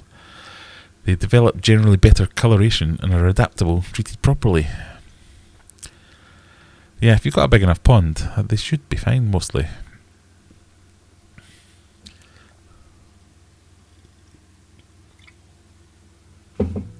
Brookley Bell from southeast Louisiana. I'm going to see how far away you are. The current record is North Carolina, 3,799. Southeast, Louisia.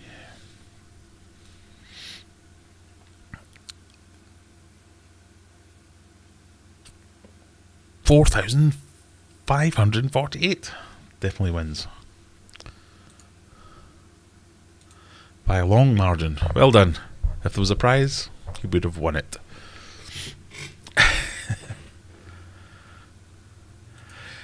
Japan has much harsher winters there, and they farm theirs outside. Much of China does as well. Exactly, yeah. I think it's a fairly common thing. I'm just a big softie. I'd be tempted to bring them in over the winter, but yeah, they'd be fine. You just have to stop feeding them, basically. You have to have a deep enough pond that they can get away and just kind of, not hibernate, but almost hibernate. Right, giveaway we were going to do, weren't we? Shall we do the wheel of Kaylee? I don't know if she's still here, but let's do the Kaylee wheel. So, all I'm going to ask you to do is, there'll be buttons everywhere. You can click the buttons, like things, subscribe to things.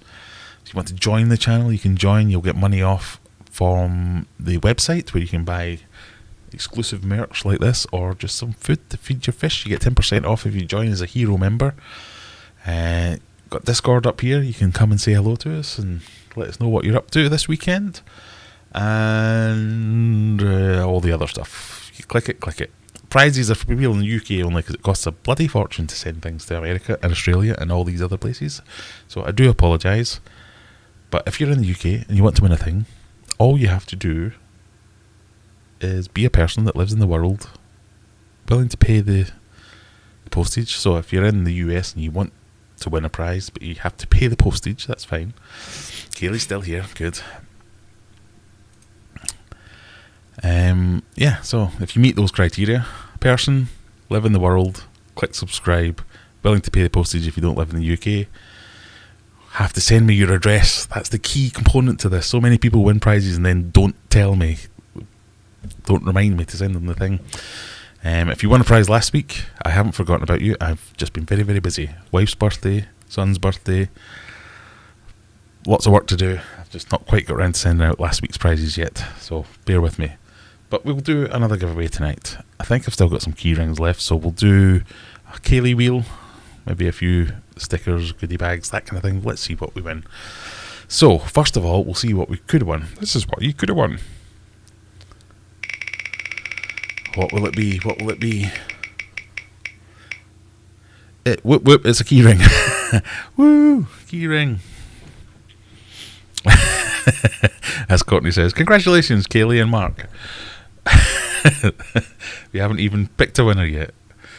This is because Kaylee and Mark win something every week, it seems. I don't know how they've managed to rig my system, but every week they seem to win a prize. So this is for a key ring. The key rings.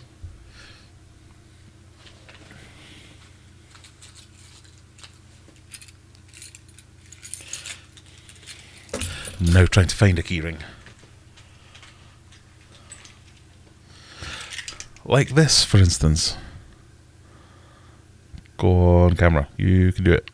So we have various designs. You can win a cock ring. You can win a discus emblem like this. You've got this sucks, this blows, all these other things. So, if you want one, all you have to do is sign me in tonight, but wait 5 business days. Go to giveaways, everyone. Keyword. Press the button, little face. All you have to do is type in the chat. What should we type in? What should we type? What should we type? I'm having brain no worky time. Hello. That's the birthday boy just going to the loo.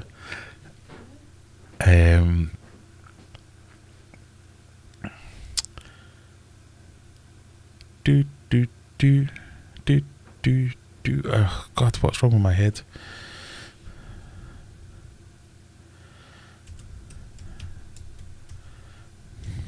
Type in brain freeze. BRAINFREEZE. That's all you have to do. Type in brain freeze. Because my brain no work proper.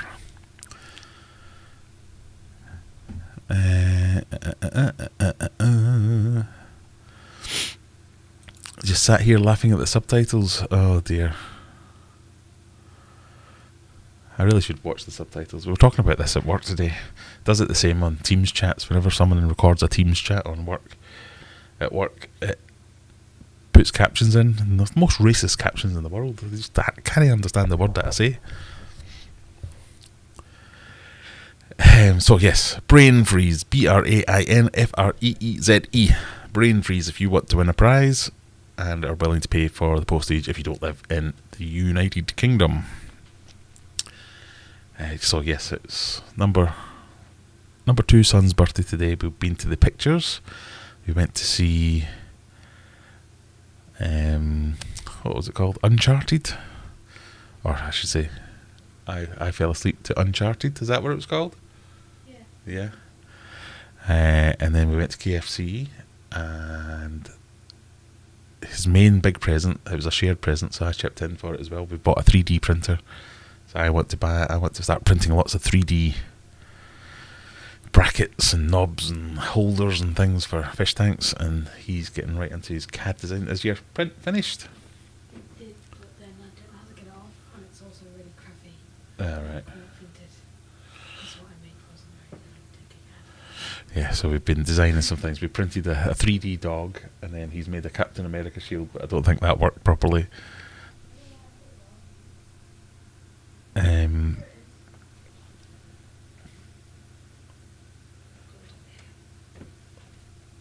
you go.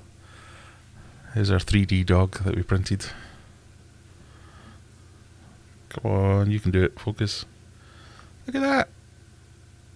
That was awesome. That only took me 48 hours building, configuring, working out the software.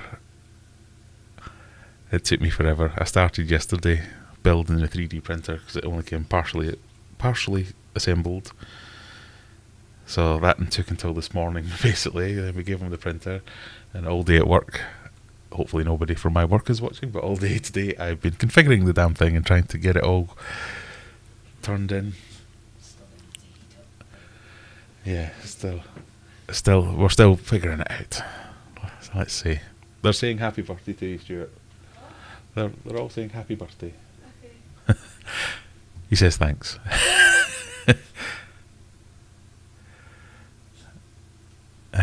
So yeah, that's been our fun week, and it's also been Missy's Aquarium Adventures' birthday this week, so I'm a bit behind with things to do. We've been very busy.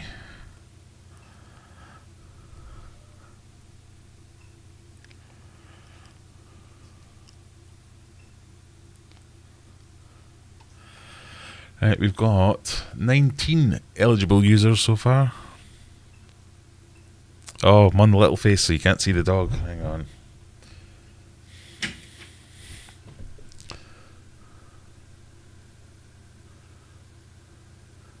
My dirty fingernails. Let's get it.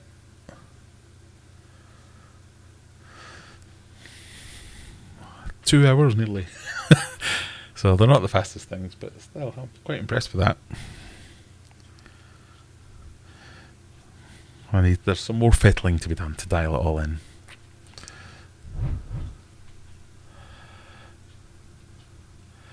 "3D printers are brilliant. I wanted to print out some CT scans of ancestral skeletons, but couldn't figure out how to convert the files to something that could be printed." Yeah, that's the bit I'm struggling with.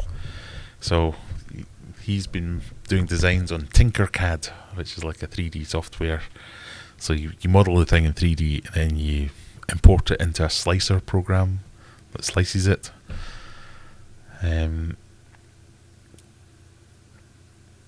and then it prints it.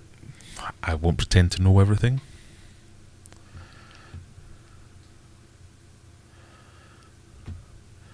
Right, I think we've got 20 eligible users. I think that's enough now.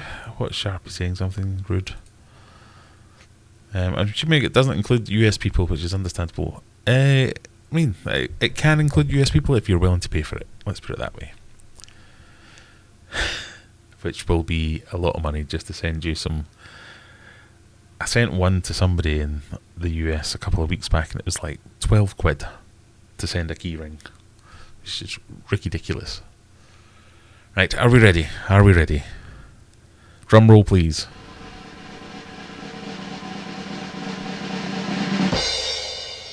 Don Ransom, I mean, you're catching up, I must admit, Don. You're catching up with the Blackshaw family.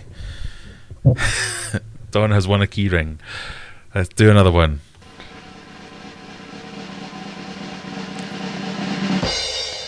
Noodle Sandwich has won a key ring. Yay! A new name. Woo! Congratulations. One more.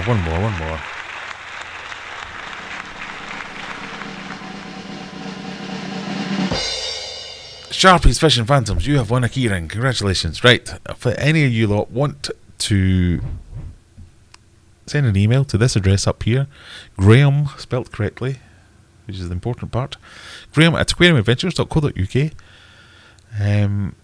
I'll send you some stuff, some stickers, a key ring, or whatever.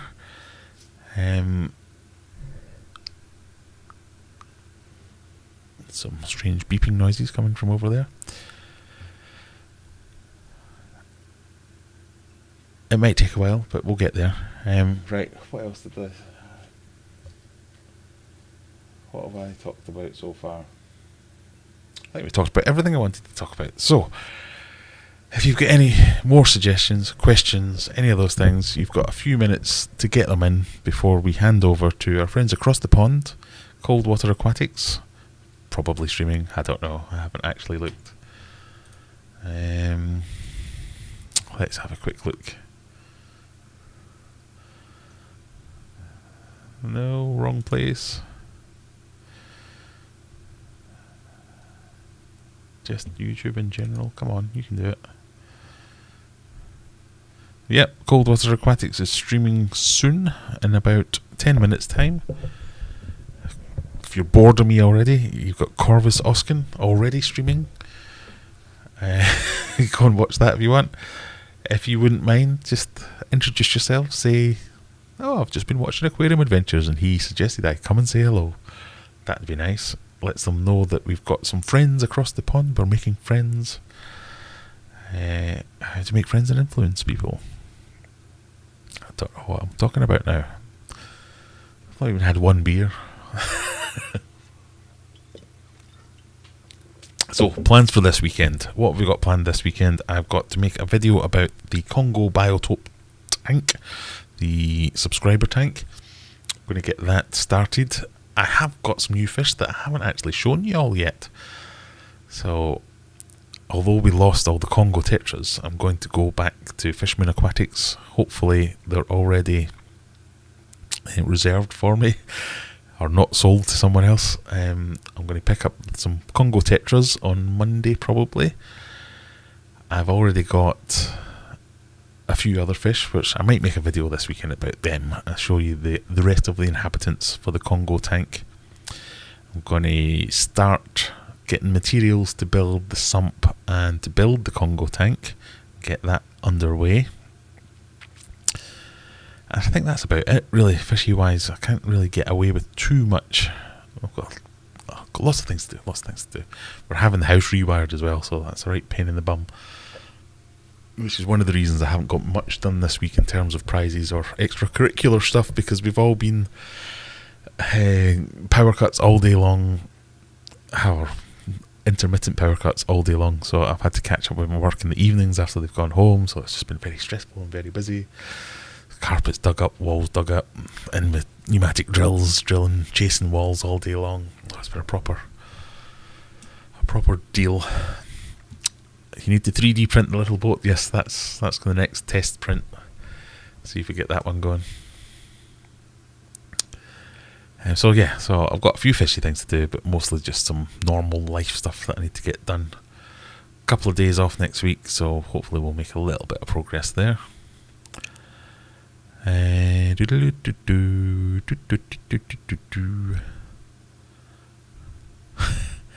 give a cock ring to the Wild Mary. If you don't know what he's meaning by that, that could come across as quite nasty. Have you ever used aquasoil thinking of rescaping the discus tank as the plant growth has slowed down? I have used a variety of them. I've used Eco Complete, I think, is one of my favourites because it was the least disastrous, what's the word I'm looking for? It was quite easy to use and it didn't blow up the entire tank every time you make a change with it. A lot of the ones that I have used, so your Fluval Stratum or Stratum, can't remember what it's called. It's just, you touch it with the slightest move and it just clouds up the tank. Oh, let's have a look. That's not bad. So this is Stuart's Captain America shield that he designed and printed himself from scratch. It's kind of getting there. We just need to work on rounding it off a bit, don't we? Did you put the hole in it? Yeah, I did that so I can make a kitchen or something. That's cool. But I'm not going to use that on Google. Yeah, download it off Google. That's the way to go. That's cool though. Well done. So aquasoil, that's what I was saying.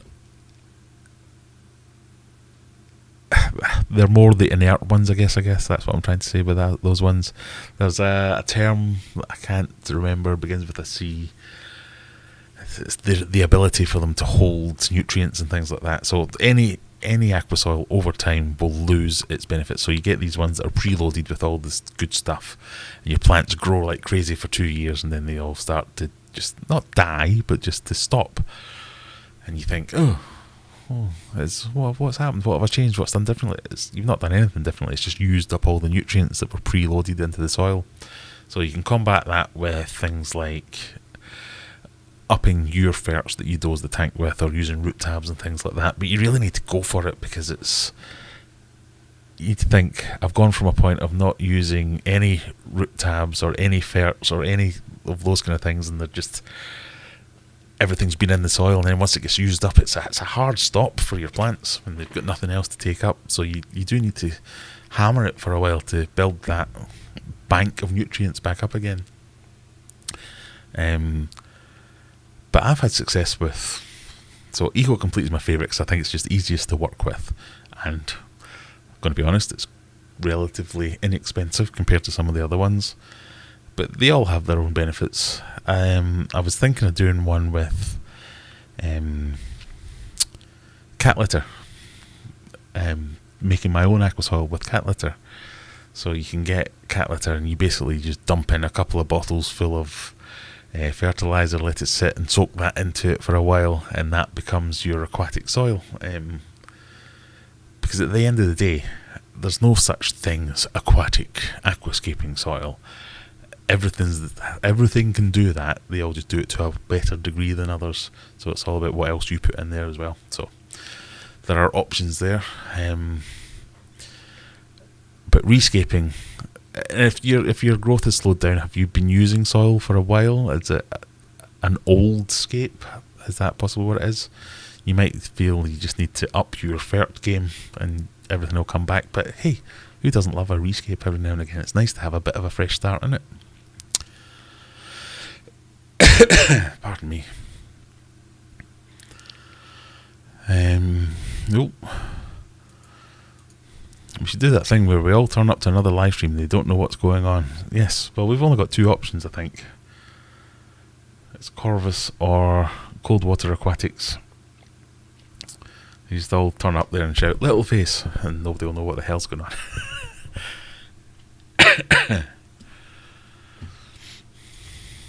Stuart, it looks brilliant. The skills to produce anything like that and just print it out is amazing. What?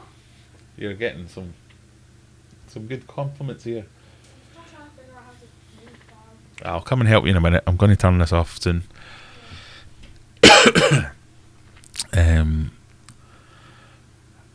Upping the ferrets is this. Back at it again.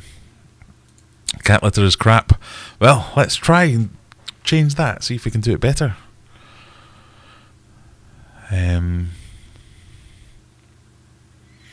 It is a thing, yes, as Brookley Bell says.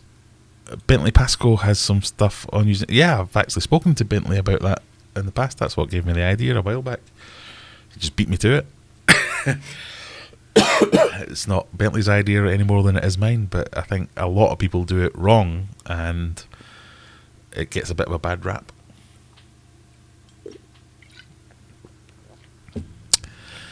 Right. I used ferts and tabs, but initially started with Tetra. I used to use Tetra Complete soil as well. I didn't think that was a bad soil either.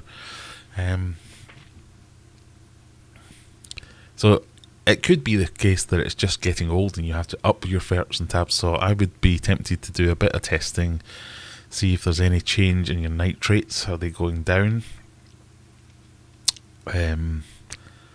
Because obviously nitrates are the enemy with discus, but no, if you're having a planted discus tank, you need a stable, consistent lot of nitrates to keep your plants going as well. Right, we're getting to about that time. It's nearly there at 11 o'clock. I think we should go and raid someone. Let's go and raid Coldwater Aquatics. Wish them all the love. Send them some love from the Aquarium Adventures team. Let me see if I can find something to put into chat. I don't know why I'm talking like that. There you go. I'll put into chat. That's the Coldwater Aquatic stream. Go over there. Tell them I sent you. Say brain freeze. They'll have no idea what's going on. And we'll see. They'll see you through the week. See you through the Monday. No, I'll see you next week. Next week from the fish room, hopefully, if I can get my act together. And maybe with some 3D printed goodies. Who knows? We might see what we get to. Anyway, thank you much for joining me tonight. As always, click all the clicky things. There's things to click everywhere. Many of them are free. You don't have to join the channel. You don't have to give super chats. Just clicking like, sharing videos, watching another video, that all helps. Thank you very much for spending your time with me. And we'll see you in the next one. Bye. You can't press the button. Where's the button gone? There it is. Bye.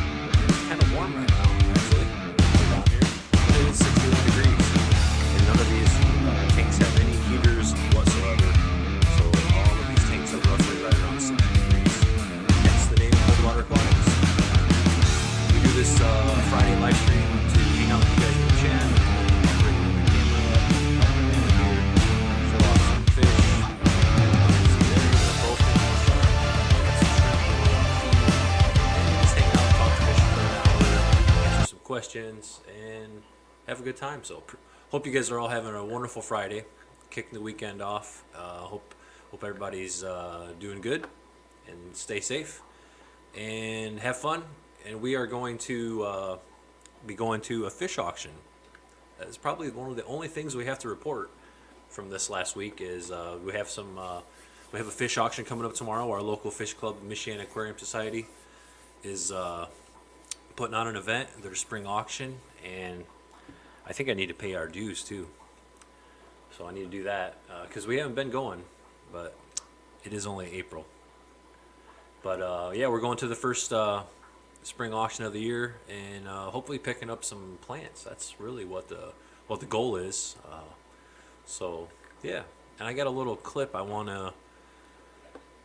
to run this here real fast for you guys. This is our local club. So this event is taking place tomorrow. I believe the auctioning starts at 11 a.m. Eastern Standard Time. This is in South Bend, Indiana. And I think the doors open at like 9 or something like that for people that are selling and pre-registration. But here is the flyer for our local event, and I think this is like about a 15-second clip. So here you go.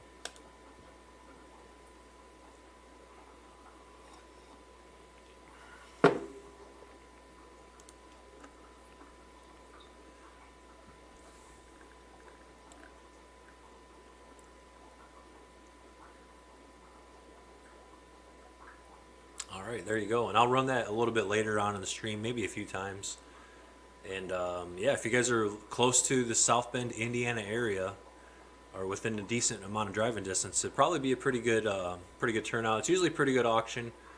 I think Eric said normally they get around 500 items. So you got fish, plants, and then people bring in like hardscapes and food, stuff like that, all kinds of things. But usually a pretty good time. So yeah, if you're within reason to the South Bend, Indiana area, nice little auction going on tomorrow morning. So check it out. Let's get to the chat. QC Alcoholic letting us know he's not feeling good. Hope you get better, buddy. Really do. Craig, man, what's going on? Good to see you. Greg, Mr. 3G in the house, got his eyes out. That's good. 3G, good seeing you, buddy. Carol Cox, hello, what is going on? So sorry, but I must miss you all tonight. We'll try to be replay crew. Excellent. Thank you, Carol. Appreciate the support. Nice of you guys to come in and at least say you're not going to be here. That's really, it just goes to show how dedicated you guys are. It's awesome. Mr. Snell Guardians, hello. Welcome to the stream. Nice to see you. Aquatic Ness, what is going on? Good to see you. My better half. Go check her channel out if you don't know. She's got a nice channel over there. Dream Fish Keeping, what is going on? Good to see you. Welcome back. Jimmy P, what's up, buddy? Hope you're doing good. Soren Brun, what is up? Brain freeze, all right. Good to see you. Texas Native Aquatics, what is going on, buddy? Welcome back. What is up, Adele? Collaboration of Curiosities. What is up, Ice Cubes? Hey, Brandon and Ness. Well, hey, Adele. Good to see you. Brain freeze. There you go. So we're getting the raid from Aquarium Adventures. You guys must have changed time, finally. We had a few weeks there where we were kind of like on top of each other, so to speak, YouTube-ish. But yeah, glad you're back where you were, and good seeing you, man. Hope you're doing good. Hope you get your fish room fanciness all figured out there. Danikin Aquatics, what is going on, buddy? Good to see you. Welcome to the stream. Appreciate you, Kenny. Freshwater Ichthyology, hello. What is up? Colin, what's going on? Good seeing you, man. Thank you for the support. Appreciate all you guys coming over from Aquarium Adventures. Thank you so much. I appreciate all you guys. Thank you guys all so much for watching the videos and coming back, hanging out with us week after week. Channel's really doing pretty good. We're up to 1,460 some subscribers, and we were like, we just hit 1,000. Middle of last year. So I mean, we're moving pretty good, especially for this channel. So yeah, we owe it all to you guys. So thank you all so much. Really do appreciate it. And I want to try to pay it back, and we can do that by just sharing with each other. We see people here in the chat. Go check them out. Go check their channels out. Make sure you're connected with them, and just keep giving support to everybody. Scott's Aquatics, what is up, buddy? Good seeing you. Kaylee, hello. Hope I pronounced that right. But welcome to the stream. Let's see. Muppet 929, hello. Haven't seen you in a while, I don't think. Good to see you. Hope you're doing good. Lurking while making dinner, all right. Dee Dee, what is going on? Dee Dee's Fish Den, hello. Fish Kid 61, what's up? Hello? Question mark? Yeah, hello, man. How are you? Good to see all you guys. Fishbrella Corporation, what is going on? Welcome to the stream. Appreciate all you guys. Oh, Zen Ginger, nice to see you too. How's it going? Long time no alert. Pulls up a chair on the front row. All right, good to see you. Yeah, we got a couple of people that we ain't seen in a while. That's awesome. Appreciate you guys for coming back, and good to see you. Hope you're all doing well. Take a sip of that. Paul McCarthy, what is up, buddy? Hope you're doing good, buddy. Awesome. Mark J. Larson in the house. What is up, Mark J. Larson Outdoors? Good seeing you, man. Hello, Brandon. Good to see you. Monica and I just got home. What? Already? That's awesome. So for you guys unaware, there's this little bit of a side story here, but Mark J. Larson and Monica Tia Moni Arts. We've both met them. Obviously, they were hanging out, but they're actually like connecting personally, so that's awesome. Good deal. Hope you guys are having a good time. Misfits, Reptiles, and Aquatics. What is going on? Good to see you.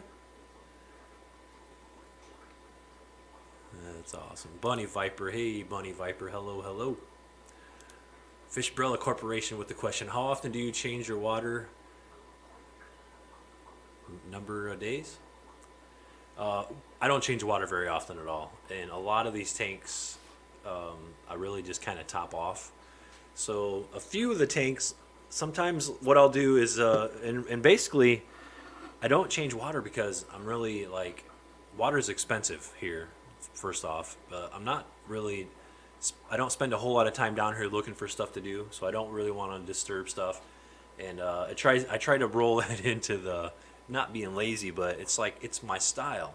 You know what I mean? Like I try to plant tanks and let them grow in heavy, to where they're a little bit more forgiving. I don't want to say sustainable, but I definitely don't change water like a lot of people. So the tank you're looking at right now is this 150 behind me. Tank's been set up without looking back. I want to say 3 months, 2 months, 2 months, 3 months, probably 3 months. It's a dirted tank with a lot of dirt in it. When I set it up, it got a lot of brown algae, and a lot of the crypts just melted away. And I'm hoping they're going to come back. It looks a whole lot more bare now than when I set it up, but I'm hoping that it recovers and the crypt roots are still going to grow. But the point of this story is that I've really only done about a 25% water change one time on this tank. And yeah, I really don't. I top off tanks more than others. Like this one needs topped off. This one I could put some in. This one up here is an inch down. Sometimes I try to do it if they're really bad on algae, but it doesn't seem to help. So yeah, I was for a long while. With 20 longs, I was like a weekly water change guy, and I thought that's what you do. You change the water weekly, and the tanks were nice. There wasn't like a lot of out of control algae, but it was just so much work and so much time consuming and expensive. And since I've been doing less water changes, I don't see any negative effects on the fish.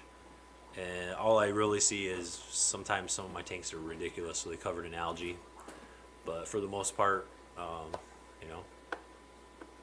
don't see a problem with it. I don't want to say I never do water changes, but I don't do them very often, and I don't do them on a schedule whatsoever. Yes, hit that like if you haven't, please. We would appreciate it. What is up, Aquatic Nest? Oh, yes.